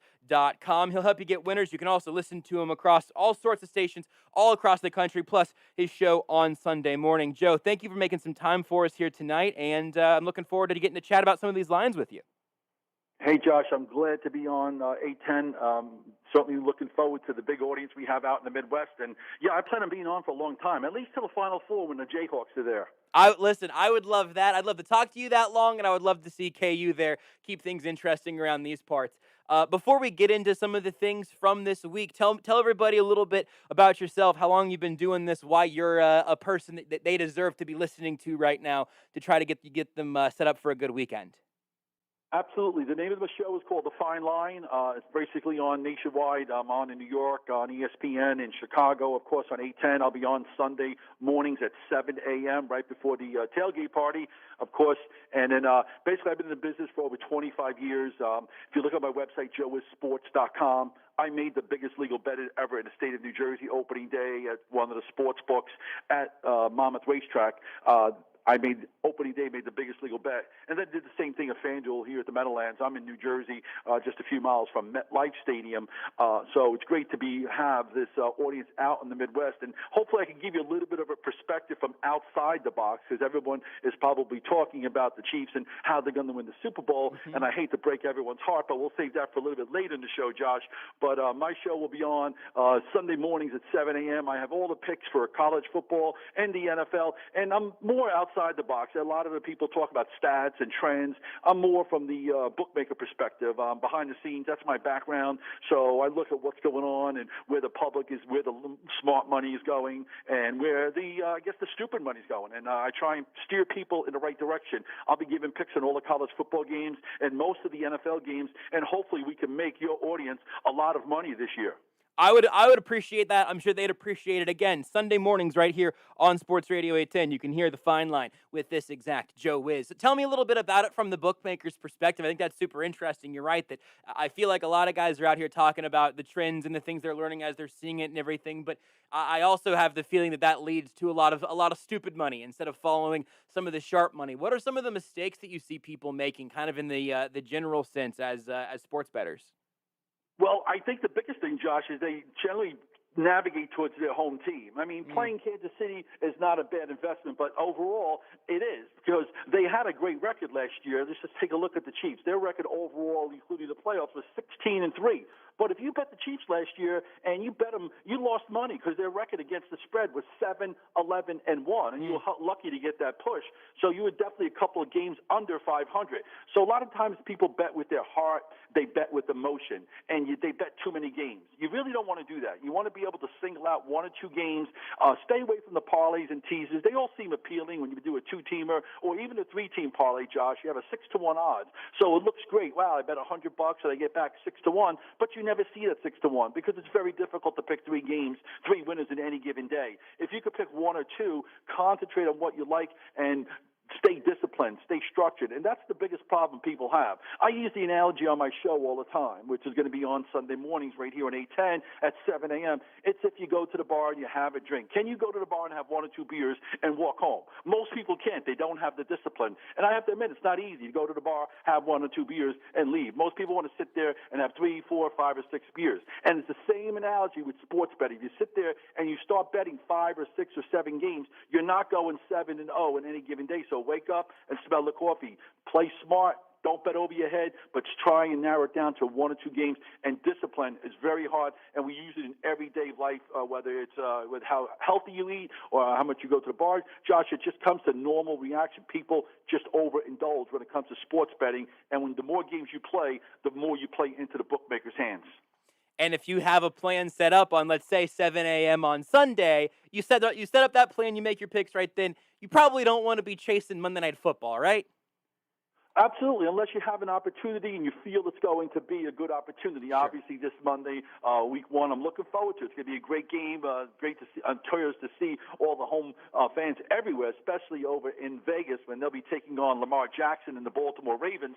But Monday night, most people are in a hole and they're trying to look to get out. And to answer another thing, Josh, most people gravitate towards the home team. Most people like to play the favorite, and most people like to play the over in games. The bookmakers know that. When I used to set the books overseas, where I ran a sports book in Curacao, pretty much we knew. I can almost look at every Monday night game and make a line for it right now because I know everybody's going to bet the home team. We know that they're going to play the over. Nobody likes playing unders because the minute the game starts, you have to hope it's over. Right, right.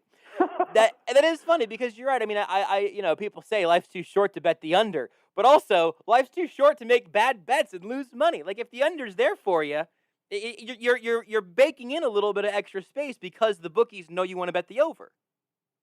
Of course, and a team just like your hometown team, Kansas City, everyone looks at KC and says, wow, we're going to bet KC because they have Patrick Mahomes. But KC, as you know, has a very good defense. I mean, they didn't do well in the Super Bowl against Tampa, but, overall, KC has not gone over the total. They went under the total more than they did over last year. So you got to be careful.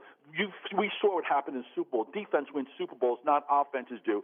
So the teams that have the good defense, that come up with a good game plan, are generally the teams that prevail and ultimately win the title. What do you like in the Chiefs game? What's your spread on the over-under that you've got in front of you right now, and how are you feeling about Chiefs-Browns?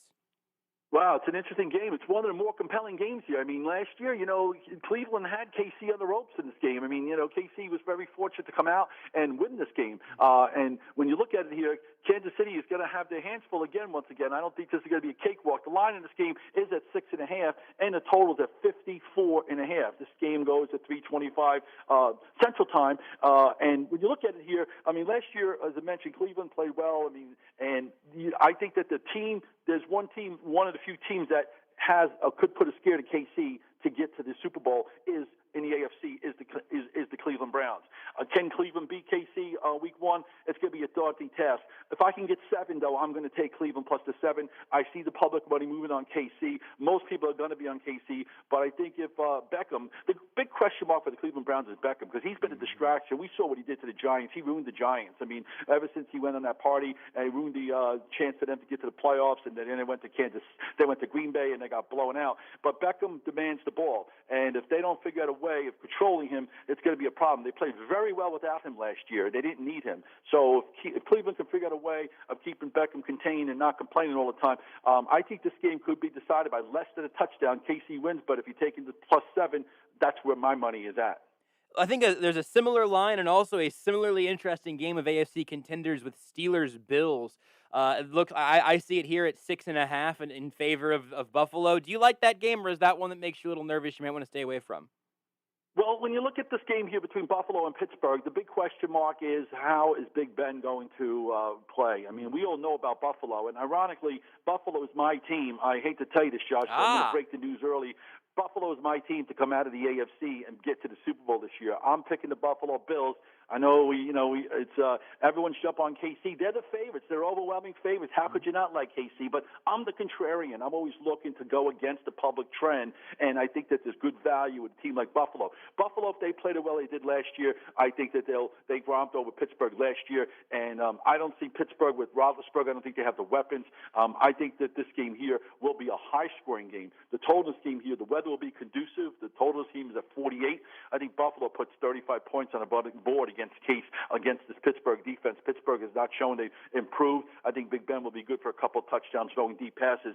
But I think the Steelers are in for a rebuilding, and Buffalo could be on their way to SoFi. we're in the middle of the week right now, so nothing final. Some things could definitely change, I'm sure, by Sunday morning. So people need to come back around 7 a.m. Sunday right here for the Fine Line right here on Sports Radio 810 WHB. But is there a game right now, as we stand here on Wednesday, that you look at and you say, boy, this line jumps out to me, this team jumps out to me, this is really catching my eye right now from the NFL slate?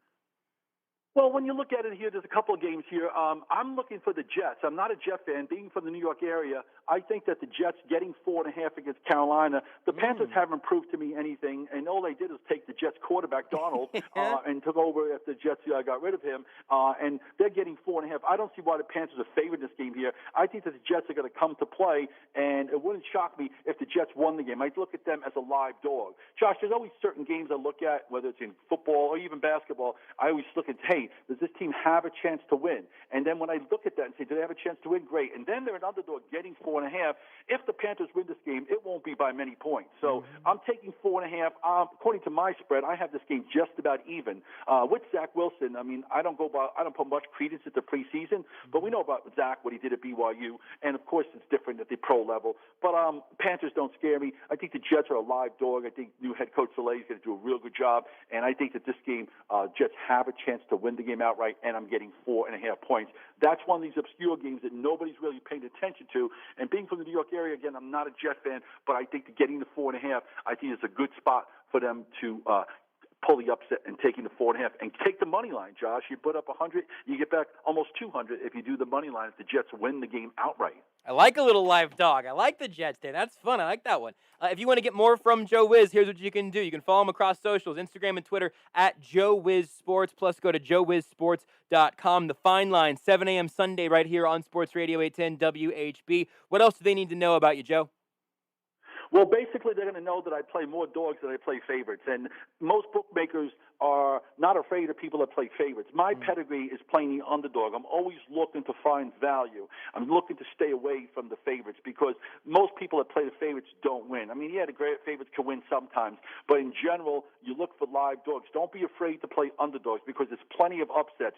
This year in the NFL, there's going to be so much parity, Josh. I mean, there's, other than Kansas City and everyone, Tampa Bay, you look at those two teams, but there's so much parity. Anything is possible. I mean, you got the AFC, you got New England Patriots. How well are they going to do with their new quarterback, with Mac Jones, which ironically I think that New England's going to be a force to be reckoned with and definitely a playoff team. So, look for underdogs and stay away from big favorites, okay? And again, the most important thing is don't play too many games because if you're not disciplined and you're not structured, and it's difficult, people overindulge, whether it's going out to the bar, if you go out to eat, if you want to eat a healthy lifestyle, it's hard to stay at a certain level, but most people like to go out and indulge. But when it comes to sports betting, you're working hard for your money, and you've got to bet smart and not bet over your head. And, of course, I'm going to be talking about it on the show. I have all my picks in college football, the NFL, even some baseball. We'll talk some baseball. I know everybody's looking football, but anything that can make us money, Josh, that's what I'm interested in. And, of course, I'm excited to make my debut, which will be Sunday at 7 a.m. And one day I got to come out to Arrowhead and join you guys for that big tailgate party.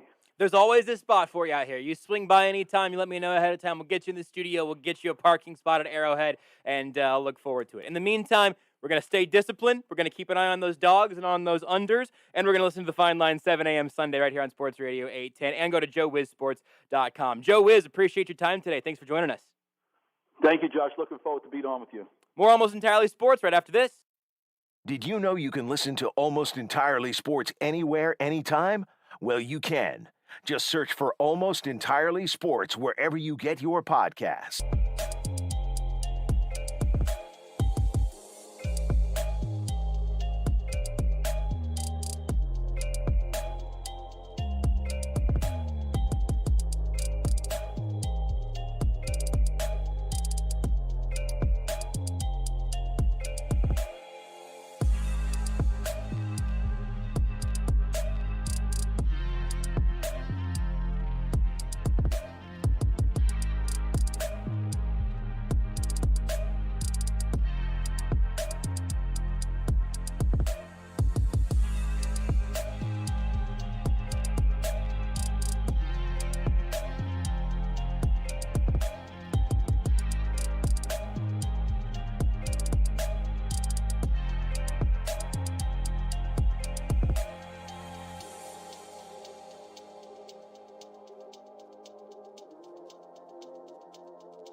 This is Almost Entirely Sports with Joshua Brisco. What kind of producer do you think I am? A lazy one.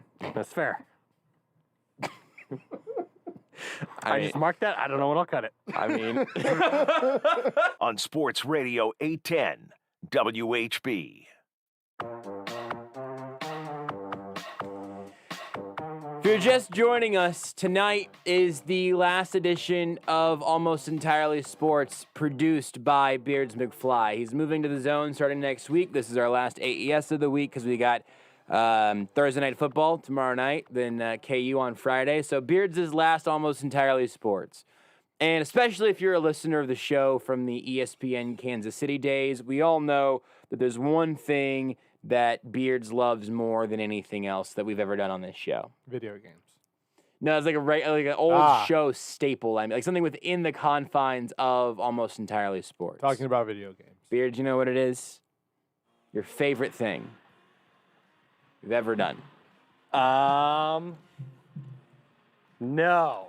It's taste tests. No. Beards, the world's pickiest eater, loves to expand his horizons.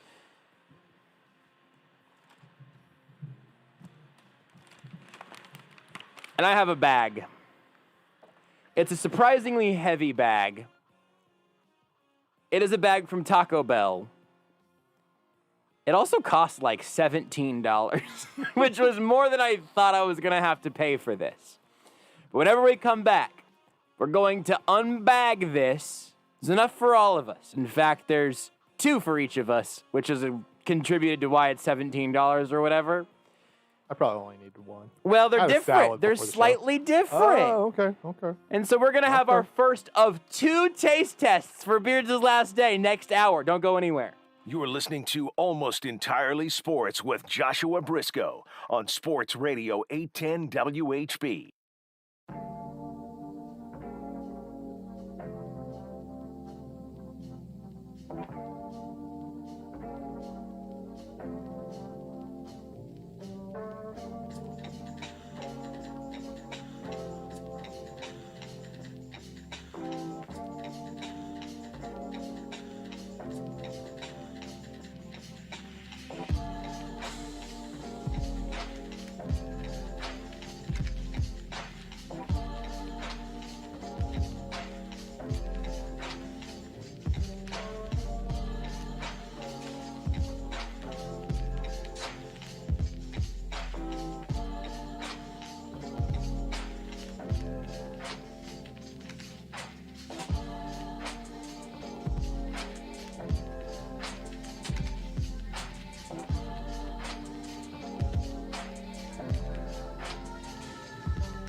This is Almost Entirely Sports with Joshua Brisco. If I just let you talk about how interesting this is until you stop talking about it, how far would you get? Maybe like 10 seconds. Go. Well, now you've that's zero. under the bus. That's a zero for sure. Yeah. That is a 0-second monologue. On Sports Radio 810 WHB. Beards, we'll give you a little more info here. It's Beards McFly's last day on Almost Entirely Sports. We have 2 taste tests to do this hour. Beards hates taste tests. But Beards, here's what I will tell you. Both of these taste tests today are not bugs or like weird animals. It's fish. Satan cigars. None of that. Nothing. No Japanese snacks. Both of the taste test categories here today might be an eel. Are actually areas of expertise for you. That is my reveal. And if you'd like to whip up some music for this, because it feels like we're going to do some chewing during this segment, okay, feel free to bring an original creation. But both of these taste tests, one we're going to do right now, one we'll do next segment, are very much on brand for you. And I hope that is on some level encouraging. It might not actually be, but it's close. I'm hearing a lot of clicking over there. Are we okay? Let's get the hour set up. Okay. We're good. Feel free to hit the music, and then I will reveal what it is that we will be taste testing first. Well, now here's the question. Which unique original creation do you want? It's your last day. We are about to test both. You may uncover your plate, Beards. The new Taco Bell chicken sandwich taco. There's a spicy and a regular version. I bought each of us one of each. Feel free to unwrap it. It is basically in a little almost biscuity looking sort of flatbread. There is a piece of fried chicken. There is a sauce of some sort. Mm-hmm. The spicy one has some full jalapeno slices. Ooh. I gotta say, it smells good. Like a good jalapeno. Rudy loves a good jalapeno. Also, I did order these chicken sandwiches from the half KFC, half Taco Bell, which I feel like is going to come back and bite me. Which one is the spicy one? The one with jalapenos on it. Oh, did you open them both? I have not opened them both, no. It's probably the other one then. One of them has straight up jalapeno slices. This music's a little loud. Look for the jalapenos, Beards. I'm cool starting with a non-spicy one, but I'd like for us to all try these together. I'm genuinely excited about this because it smells good. The show loves fried chicken. Beards, before you taste it, knowing the topic, better or worse than you were expecting? Better. That's what I thought. I was hoping for. Your excitingness level, 1 through 10. How excited are you? Like a 2. I'm like a 7. It's a new chicken thing, Beards. It's a new fast food chicken thing. Chicken. But it was. Okay, you have the non-spicy one? Non-spicy. Hold it up, Beards. Hold it up. I want to see you bite in it. Ready? Ta-da! Okay, non-spicy Taco Bell chicken sandwich taco.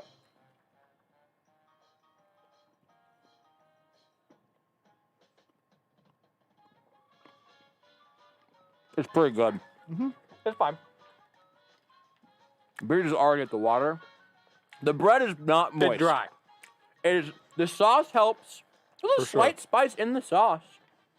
It tastes like kind of a chipotle sauce, maybe. It probably is. This is gonna sound crazy. It's just one piece of chicken in the wrap, and so there's gonna be more bread left over at the end. The chicken strip for me has like the breading you would get from a chicken strip from a grocery store. I don't know why that's in my head. That's fair. It's a little spicy. It looks like it would be crunchy, but it's kind of softer than you expect. It's also been sitting there for 20 minutes. Sure. And it was a tough needle to thread timing-wise. But yeah. I'm pretty hungry. I'm probably not going to eat all the bread. I'm probably going to eat all of the chicken from this regular one. Not bad. Not bad at all. Not bad. If you're going to a KFC Taco Bell and you get this as your chicken sandwich fix, it's a little bit strange. Mm-hmm. But like, there's a Taco Bell right by my house. There's no chicken place right there.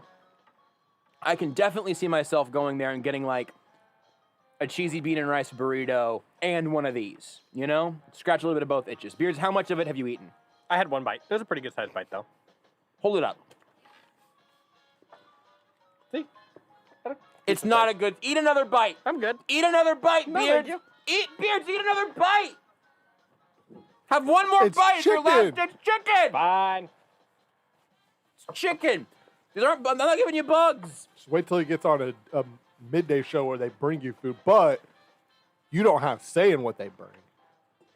I genuinely want you to Beards is review. going to get food that he will not eat. He is having a drink before he has swallowed that bite of food. He is like Joey Chestnut.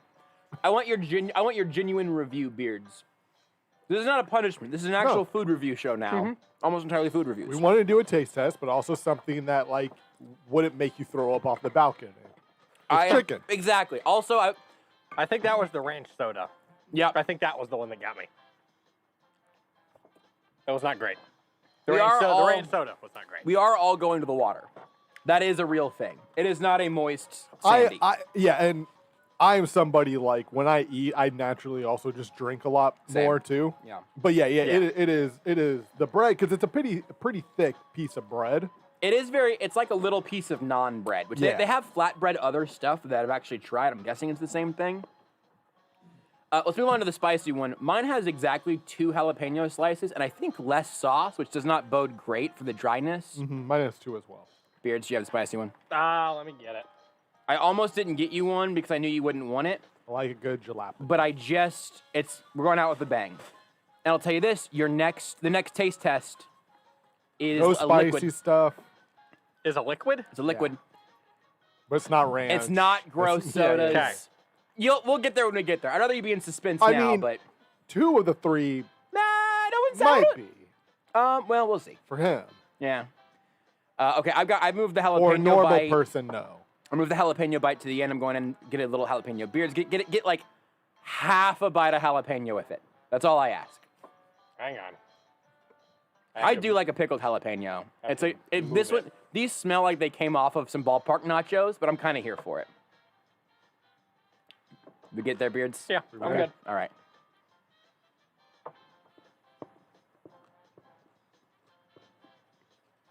A little more crunch because of the jalapeno. I definitely like this better. The other one for me definitely had more sauce, and I wish this had more sauce back on it because, again, the chicken is a little dry, and then it's just like a dry naan bread, dry pita. The actual flavor of the fried chicken is, again, a kind of grocery store, but, like, not mad at it at all. Also, how did you guys eat it? Like, with my mouth. Like, angle-wise. Because you wouldn't hold taco horizontal, but I think I turned this fully horizontal to eat it as a sandwich. Yeah, I definitely went horizontal. I think that's what I did too. Here's the other thing. Has this not solved the hot dog is an American taco sort of situation? Because I feel like this is a very American taco here as well. But it's also a sandwich. So what is it? I firmly stand that a hot dog is not a sandwich, but is indeed an American taco. What is this in your guys' best judgment? It's not a sandwich. Yeah, that's about where I am. Because nothing about the ingredients scream taco. If it was on a split bun, it would just be a chicken finger sandwich with some chipotle sauce or something. Wow, that fan's loud. A little bit, but hey, at least it's cooler in here now. But it's connected at the bottom, or I guess at the side. But I definitely just took a bite with it turned horizontal.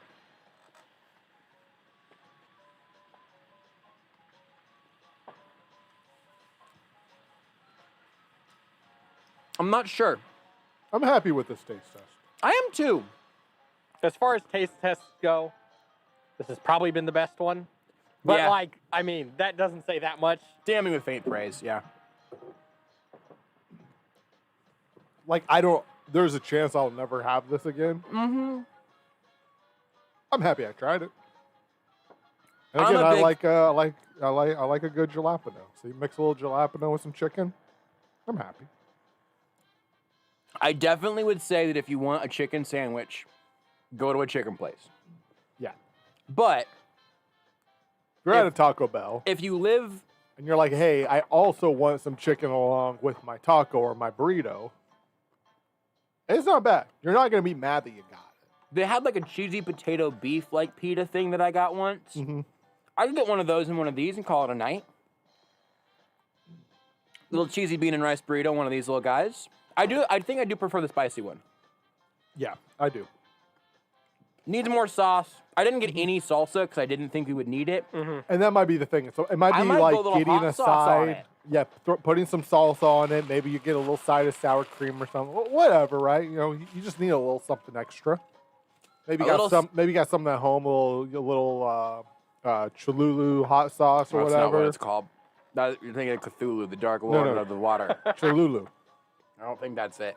Yeah, it's definitely it. Yeah, I mean, I also definitely think that it was disgraceful that Beards took a bite and then immediately took a drink like Joey Chestnut, but I am going to the water now because it is a dry experience. It's a little dry. It was fine, just dry. I've been saying Cholula the whole time. Did you just Google it? Yeah. Cholula. All right, you know what? Let's do it we may or may not get to shot clock reviews tonight. Kind of depends on how this next segment goes as well. But scale of 1 to 10, a lot of factors go into that, right? Mm-hmm. If you were to rank it amongst chicken sandwiches, nearish the bottom. Sure. For Beards, though, if you rank that that might be the best taco Beards has ever had. Only taco Beards has ever had. Right. Unless you count a hot dog, which I assume Beards has had a hot dog before.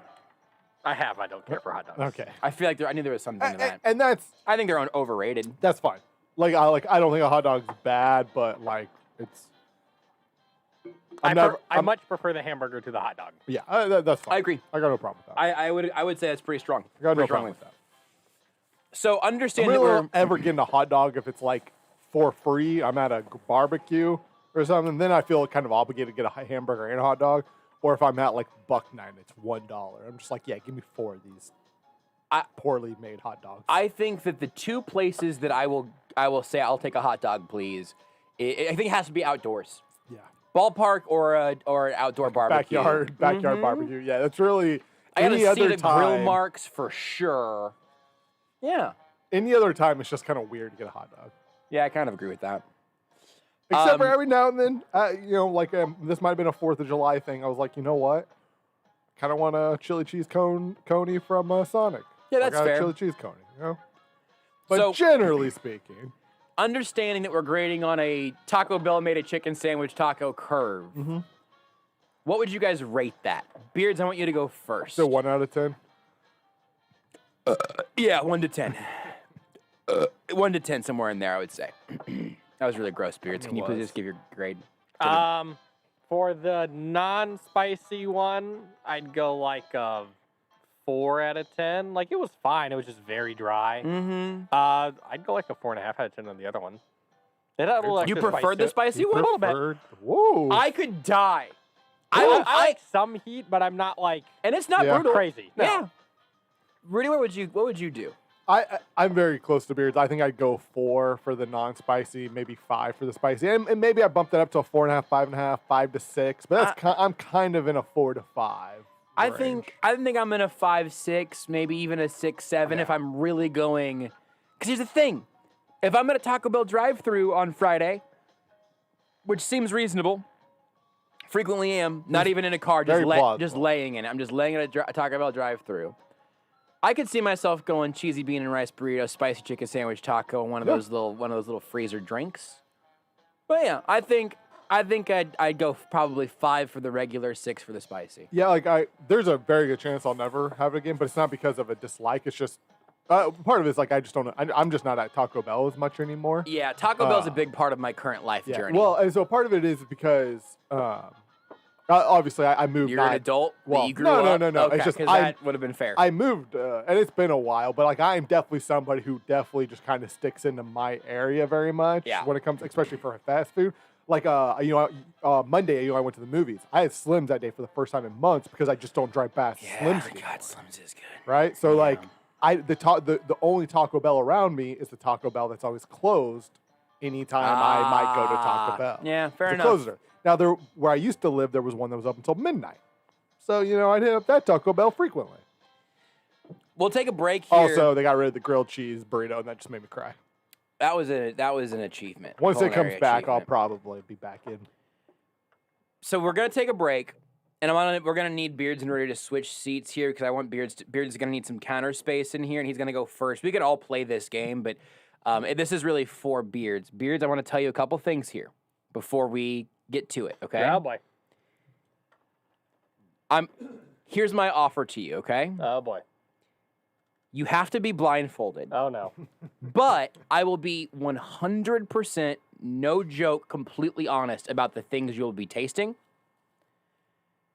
But it's important that you can't see them when you're tasting them. That's not good. It's totally fine, and it'll make sense. That doesn't sound good. I mean, we could get 3 cups.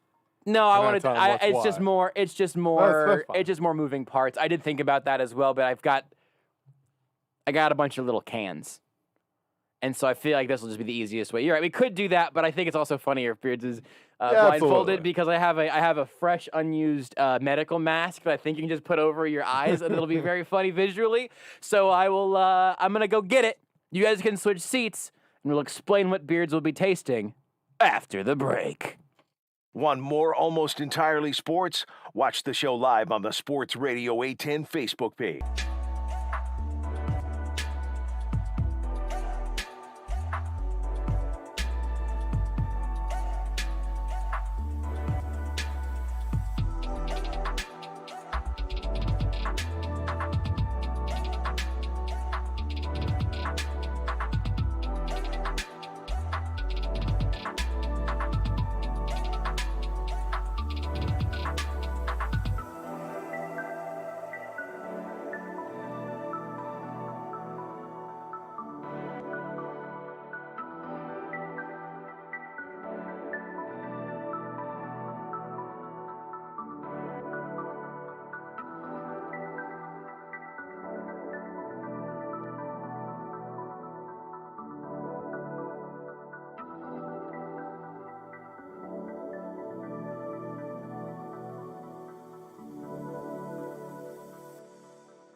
You're listening to Almost Entirely Sports. I'm doing something I've never done before. I'm Googling handsome NFL quarterbacks. With Joshua Brisco. I'm still trying to find a site that has Alex Smith on one of these. I'll do some more research and come back to you. You talk about football. Please. Talk about actual football. Please come back to me with more research. For sure. Is this the best show we've ever done? Private browser. On Sports Radio 810 WHB. taste test number 2. Excellent. Beards is in the studio now because they need to be able to hand him things. And he has his water because he is ready for this to be something gross. Just in case. And this is... and to cleanse the palate. I'm going to... you think you might know what we're doing here. Maybe. And so first of all, I need you to make sure, please, I'm going to hand you a surgical mask. Okay. You have to take off your headphones and make sure that you cannot see through it. You shouldn't have to open it at all. I think leaving it flat, in fact, probably covers your eyes the best. Boy, it's going to be good visually. Are you fully unseeing? Yeah, I'm good. So here's what it is. Quick, how many fingers am I holding up? The middle one. I was going to flip them off, actually. Nailed it. So you can't see me at all, right? No. So here is what we are going to do. What are the 2 things that you love most in this world, Beards? That's a dangerous question. It sure is. Rebecca, obviously, number 1. Obviously, thank you. What are the 3? And Rebecca's right here. What are the 3 things that you love most in this world? Let's go 2 sort of foodstuffs.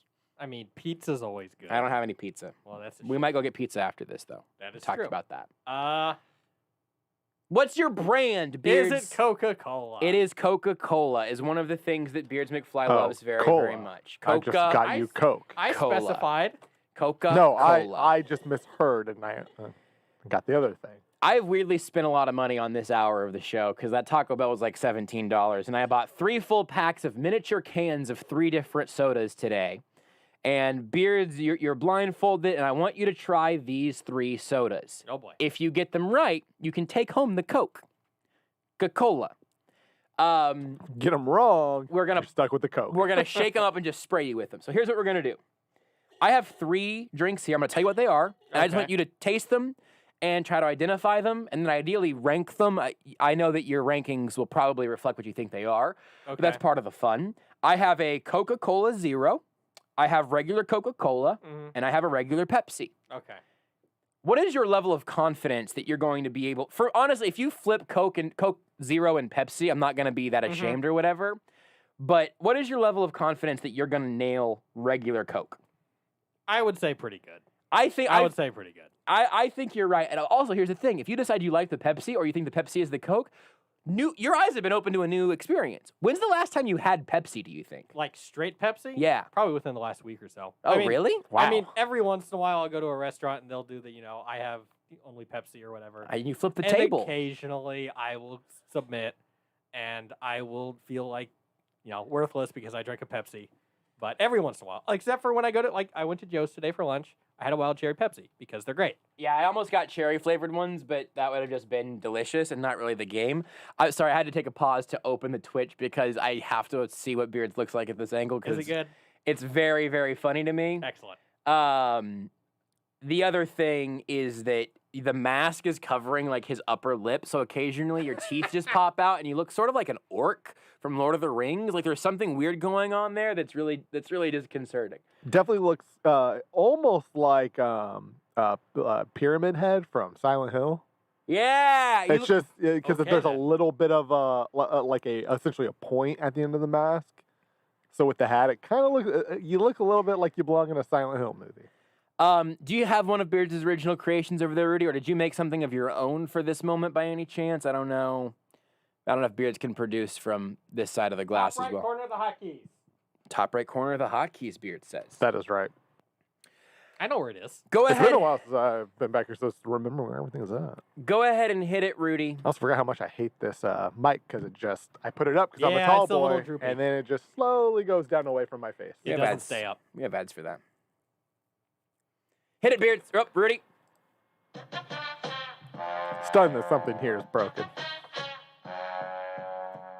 Just like us. All right, bring that music down a little bit, and I am going to, you can leave the shot on Beards. I'm going to hold the can up in front of the eye of the camera, hopefully, to show which one I'm giving him first.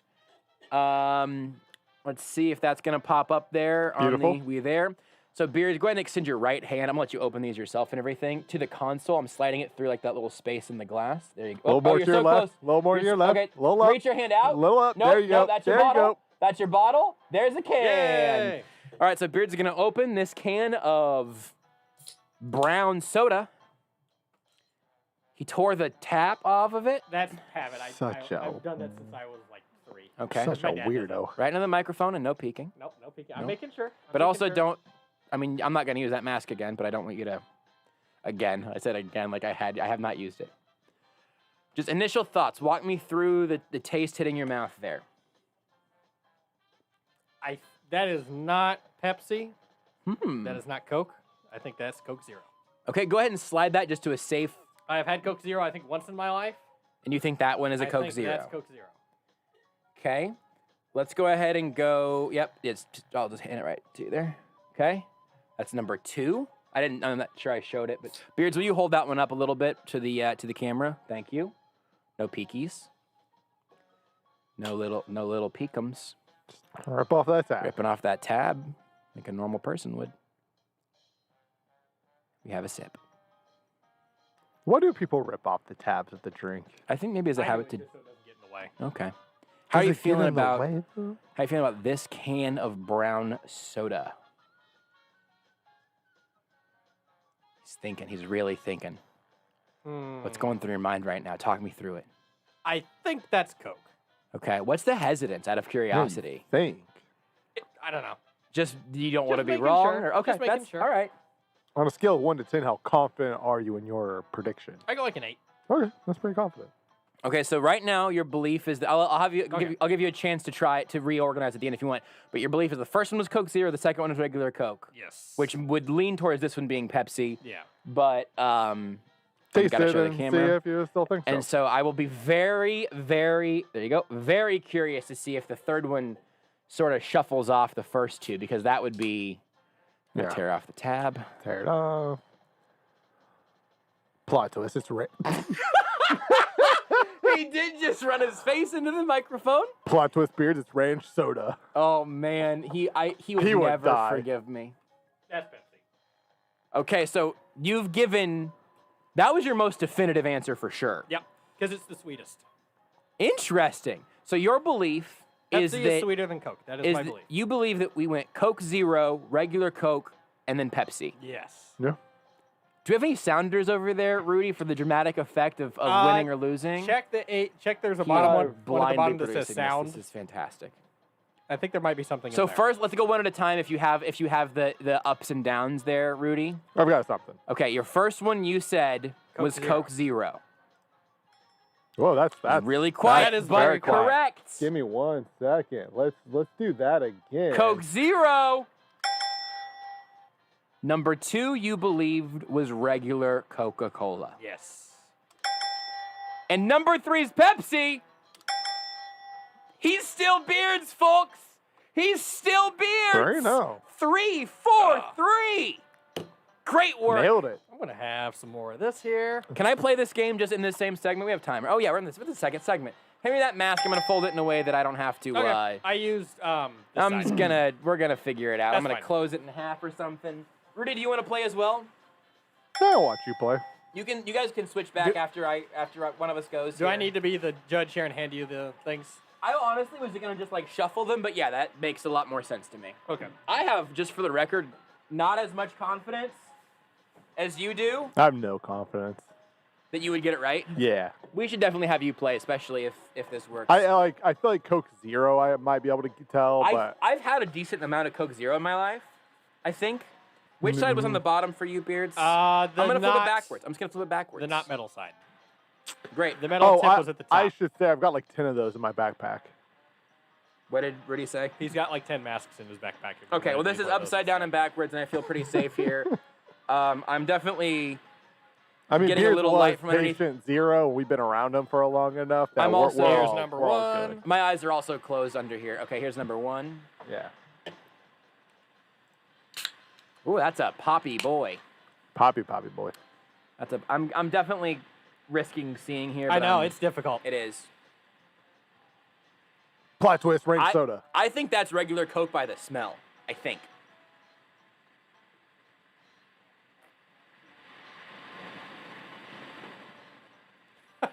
Here's what's crazy. You know what? This tastes like a Coke Icy to me, but I don't know the last time I've had normal ass regular Coke. I gotta say, you look great with the mask. Thank it's giving you. you like a bug-eyed effect. Oh, good. I'm It's excited true, to see yeah. that after You the definitely fact. do have more of a, like, Beards kind of definitely had more of a point in the middle. Yeah. You definitely have the bug-eyed effect. You look like Jeff Goldblum when he became a fly. Wow, that's flattering.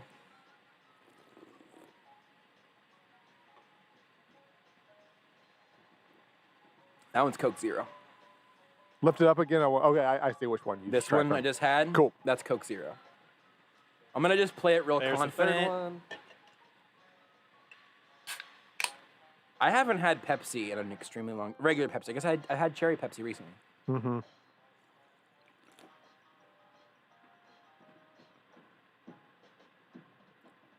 Oh man, that's a curveball. Oh, my confidence is shaken. I really think one tastes like a regular Coke Icy. I really think two is Coke Zero. But what's this one doing? If I didn't hand you one of each, I would have thought you were bleeping with me now and just gave me 3 Coke Zeros. Which I did think about at one point. I did have the thought cross my mind that you guys were doing that to me. I thought about it, but it was honestly so important to me to find out if you actually had your finely attuned Coke palate that He nailed it.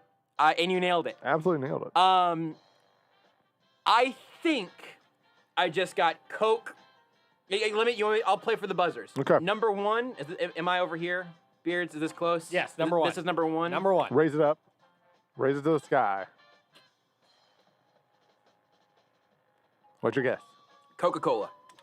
Thank God. Number 2 is Coke Zero. Put it up in the air. Let me see. Okay, hold on. Is this it, Beards? Yes, is this that's number 2? number 2. Coke Zero. Pepsi number 3, baby. Nice. Let's go! We're 6 for 6 as a, I wonder what my eyes look like. Oh, boy. It's very good. I do definitely look like, I have, big eyes under my superhero. Rudy, am I switching with you now so you can come do this? Yeah, let's We can do do it. that. This is fun. I've got, 10 cans of each of these. So, I will say this also. They're all good. I think Coke Zero the least good. It tastes watered Coke Zero's down. not great.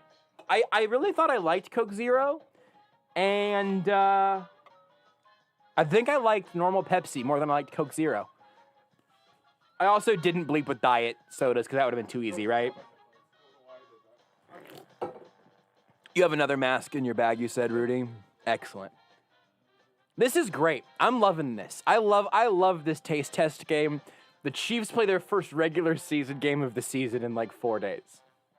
That just dawned on me. This is a very August 8th show, but it's Beards' last day. Have the clearly superior roster, coaching staff. Kevin Stefanski's accomplished more in what? Has he You been a didn't coach get the for door shut 1 the year? whole way, you Has he dolt. been a coach for 1 season, or is he in year 2? Or has he been there for 2? Better than Andy Reid. I think I know the order I'm gonna deal these this time. I don't remember what order. What order did I deal to Beards? You went Coke Zero, Coke, Pepsi. Okay. Okay. I'm feeling pretty good about myself. Coke is really good, by the way. Yes. Honestly This though, was weird. I can't see it. I know, it's jarring. And having headphones on makes it even weirder. you look like there's a. Oof. I'm not sure what I think. It about looks like he's got one eyeball and then the goatee effect Oh, is God, the chair is excellent. almost Yeah, broke. you look like a Cyclops. That's also kind of what Beards, I think, had going for him a little bit. But it was a little bit more pyramid heady. Okay, are you ready, Rudy? Let me cleanse the palate. Cleanse that palate. Oh, Rudy, you left your mouse in here and everything. That's Yeah, what we'll that's figure out fine. during the break. Okay. I don't know if I need to put my hand I'm closer. sorry, I wasn't ready. I Gotcha. was reading Twitter. You're good. Okay. I'm gonna just hold it up for the. Yep, so you're you can good. just keep it on Rudy. Okay, here we go. I'm gonna drop Just this. right by your fingers. Now you're good. That's I'm just gonna can drop number it. 1 of Has it been brown opened? soda. No, Nope, no. You gotta open it yourself. We're not spilling things. I also didn't want anybody's finger to pop into my soda top. Yeah. You also might have to close your eyes under there just for the safety of double concealing. Okay. It's not Pepsi. I feel confident about that. Okay. I think. Yeah, do find a safe place to sit it down. Yeah, not on your laptop. Yeah. I felt a key click. I was like, no, not there. Okay, so that one is not Pepsi. No, it's not Pepsi. So you think lean regular it's Coke or Coke Zero. Okay.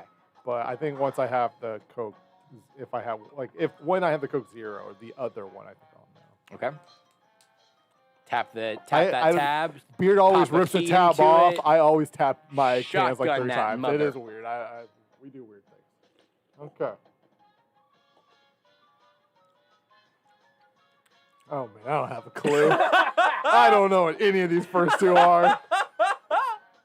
The first one's not Pepsi. What is that one not in your mind? I need to have the third one. I really don't know. Okay, all right, that's fine. I think right the there. third one I might clear things up for me, but I also might not have a clue.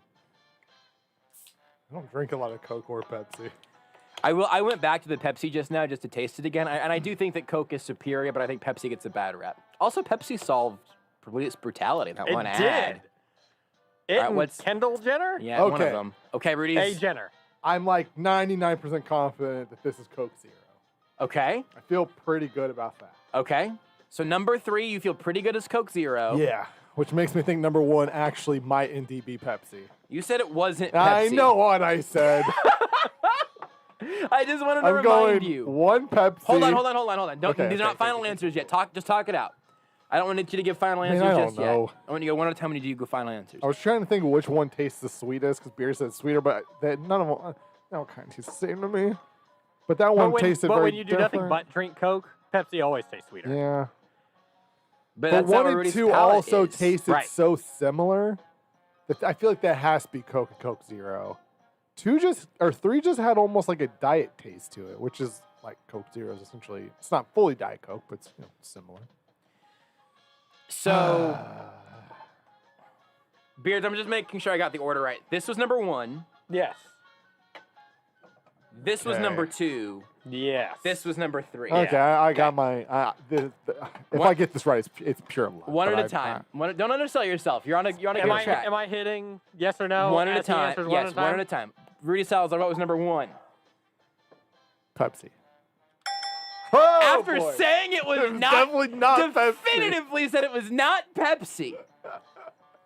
Okay, what is number 2? I think 2 is Coke. Ah! And number Okay. 3? And then 3 I had as Coke Zero, but now I know it's Coke. So yes and no. I think you could have just, you may unmask now. I think you might just have cut a promo for Coke Zero, So much like Coke, it makes regular Coke taste diet. Yeah. Wow. What was your favorite? Nailed the Pepsi though, right? Which one of the 3 was your favorite? If I was like, hey, 1, 2, or 3, which one would you want to drink again? Probably 1 or 3. So Pepsi or Coke? Yeah. Coke Zero not faring super well It was here. definitely the my least favorite of the group. Man, I said when I got that Pepsi right, I was like, "Ooh, I might have this." I got Pepsi right after saying it was most definitely not Pepsi. Guys. Definitely was not Pepsi. This is good. I said like. Boy, this is so bad for you. All of these. Yeah, it's a lot of sugar. Really bad. What, I had a salad at 6 for dinner today, so it's fine. You also had 2 I offset Taco the Bell whole thing. chicken taco It sandwiches. offsets the whole thing. And I had a PB&J for lunch, like extended my life by 30 minutes. We're fine. We need to take a break because whenever we come back, we have to make some decisions about what we're going to do in the final segment with Beards McFly producing Almost Entirely Sports. We're going to do some housekeeping in the break. We're all going to drink some pretty bad for you sodas. And then we're going to have to figure it out whenever we come back for Beards' last segment. Rudy, go ahead and let out that sneeze. Don't lost take it. Oh, I lost man. it. I saw you reaching for the cough Yeah, button. for like 2 weeks every Feathers year. and dust and tickles and kittens and I like never have allergies except for like the first like 2.5 weeks of September. It makes no sense. But it's just like the first like 2.5 weeks of September I sneeze a bunch. just get your hand away from that cough button. It's gone now. Black Achoo. pepper, Achoo. It's gone. pollen, ragweed, I lost it. big pile of crack. I lost it. You lost a big pile of crack? Oh, I know where that's at. Okay, good. at JB Brisco, at Beards McFly, at Not That Rudy, at Sports Radio 810. Just do it already.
This is Almost Entirely Sports with Joshua Brisco. That's Beards McFly, and this segment belonged to him. On Sports Radio 810, WHB.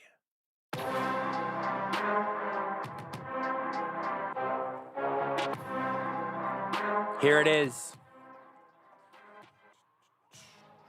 The last segment of Beards McFly, producing Almost Entirely Sports. Wednesday, July 31st, 2019. One thing about ground balls, they don't go out of the ballpark. Thank you, Tim McCarver. It's true. It's true, dude. It's true. Tell me one time that's been not true. Except for when Bobby Witt hits him. When Bobby Witt hits him. Boy, a lot of these are really... Or when it bounces off of what's-his-face's head. Jose Canseco. There we go. It was a ground ball because it hit his head.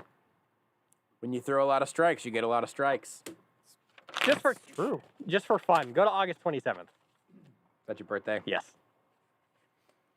What's August 30th? There's not one. Oh. Just blank page. Aww. Tuesday, August 27th, 2019. This is from a BT Sports squash commentator. Yeah. Coley slipped down and ended up on his derriere, leaving a skid mark on the floor. That's pretty good. Happy birthday, Beards! The skid mark of Almost Entirely Sports. That's not true. Well, we'll find out. We got a little more time to figure that one way or another. Let's do our last full group edition of Shot Clock Reviews. Rudy and I might dip into this later. Lots of people have been like, hey guys, what are you doing next? That's a great question. But we don't know.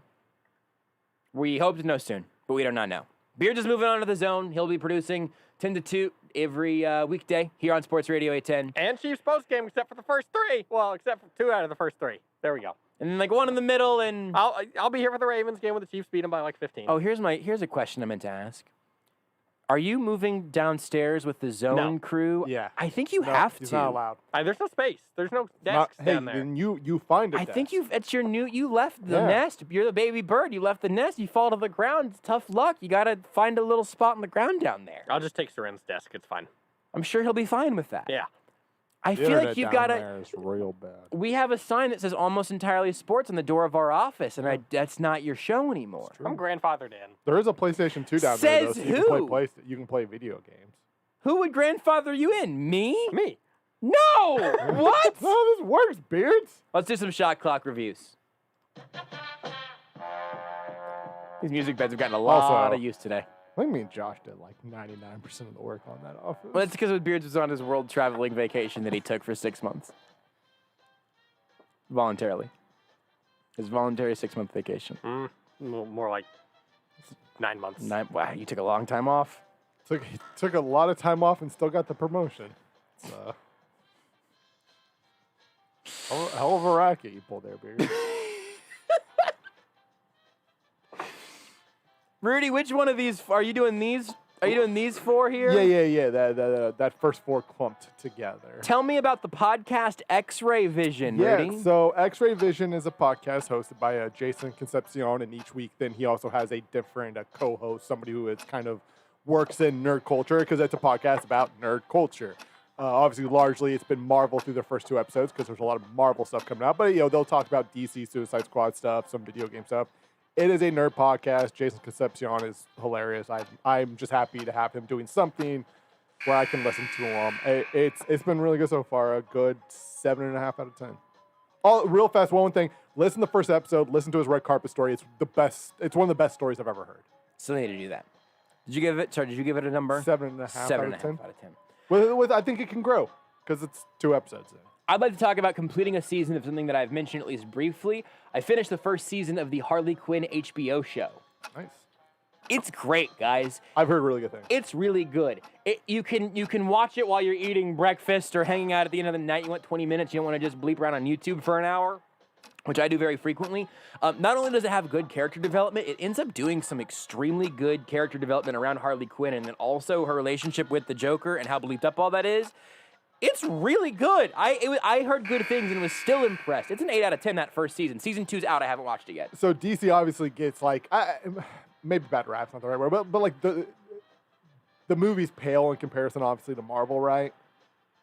They do excellent work with their TV shows. It's been great. It's also animated. I don't know if I mentioned that. Yeah, because I really Visually enjoyed both the Flash and the Arrow on CW. I've heard. I never saw the Flash, but Arrow's pretty good. Yeah, I've heard.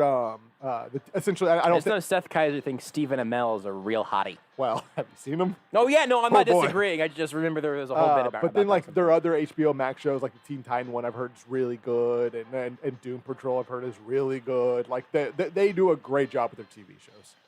Beards, you saw Free Guy, which I didn't know anyone had seen. How was it? It was good. Dare I say, it's the best video game movie that's ever been made, mainly because it's not telling story. It's not an adaptation of a video game, but it's more about a video game. And Ryan Reynolds is very good in it, as he always is. There's a lot of good Easter eggs and kind of like looking into the background and seeing a character continue to run into a wall because he's glitching.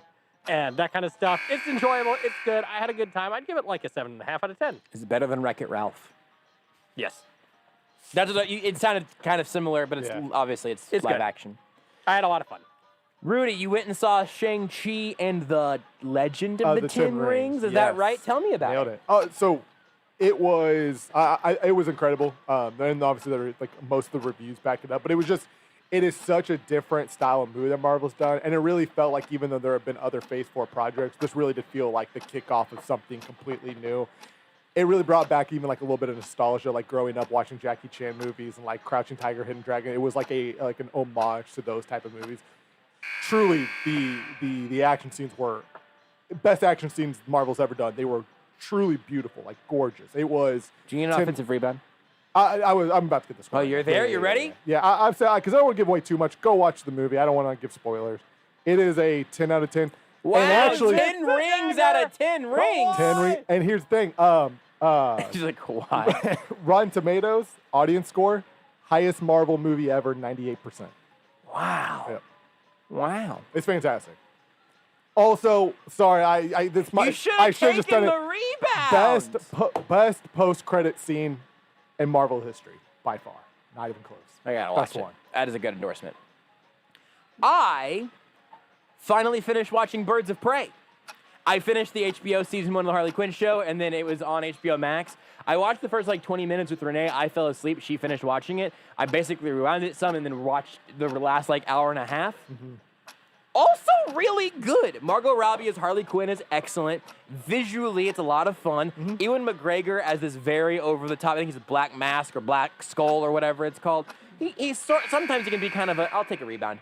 Sometimes he can be kind of a great value Joker a little bit, but having him go from calm to flying off the handle to doing being charismatic and then being a psychopath, that balance from him is really well acted. The arc of the story is pretty good.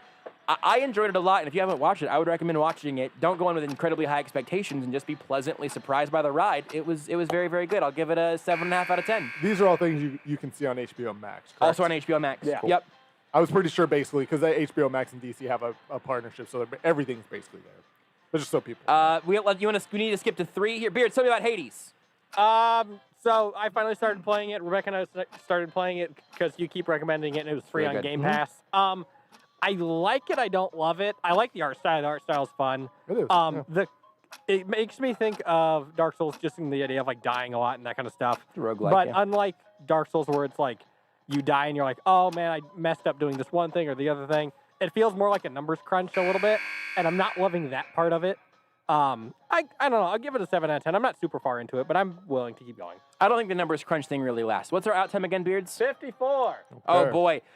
Rudy, Trevor and Morris. So Trevor and Morris are 56, characters sorry. in Shang-Chi. Good. Trevor is the Mandarin. He was in Iron Man 3, right? Got it. He was the fake Mandarin. Sure. Morris is a porg on steroids. Wow. Okay. Morris Huge. is is this mythical creature that can't talk, but somehow Trevor knows exactly what it's saying, and it's the best. It's the best. I want a buddy cop duo TV show of Trevor and Morris. It is fantastic. 10 out of 10. I was talking about Spiritfarer, a game I finally bought on Switch. It is sort of a cozy, almost hotel management type of game where you are the new Chiron, whatever it is, that is taking souls from the land of the living across the river Styx, basically, but it's a much bigger world than that. I would just recommend playing it. It was on sale recently. They've released a couple of expansions.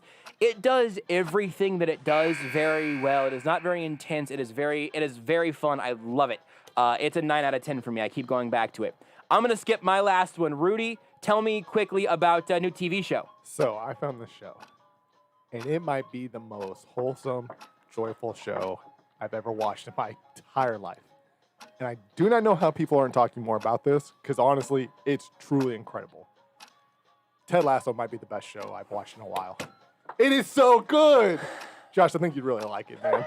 I think you'd really like it. I'm about 6 episodes in. It's really, really good. I just find myself smiling a lot when I watch it. And also, it's a little sad because, his family... We gotta move, Rudy! 10 out of 10. You should wait till he starts selling meth. Beards, last one. You don't get to talk about the Wheel of Time trailer. Dang Sorry. It's good. 8 out of 10. Great. That's a last-second buzzer beater. Beards, a review of producing almost entirely sports for 4 years. So listen, making fun of my food choices and my game choices. I wore my Cyberpunk t-shirt today because it's still a good game. Suck it. it's been awesome. It's been fun. We've had good stuff. We've been able to have weird nonsense and have a good time. And I'm going to hit the music now because I did that late. Anyway, and you know what? It's been a 10 out of 10. Wow. Yeah. A full 10 out of 10. I look forward to being back here in a week and a half when Rudy's got to do a remote. That might be true. And so that hurts for the both of us. Beards isn't dying, nor is he leaving 810. But I'll say this. We've been doing the show for just over 4 years. It started on ESPN Kansas City. I will say some things confidently. This show would be remarkably different. Maybe for better, certainly for worse. Without Beards, we never would have been on Facebook Live at the jump. We might not be on all the video platforms we're on now if it was not for Beards. Again, this show would be completely different, might not even still exist if it wasn't for Beards producing it on the ESPN Kansas City side of things, bringing it down here to 810. Beards, you will never get me to say this again, but I am eternally grateful for the work that you have done on this show, and you mother effer leaving us in the dust. I'll forgive you. I appreciate you. Bye, Beards. You are listening to Almost Entirely Sports with Joshua Brisco on Sports Radio 810 WHB.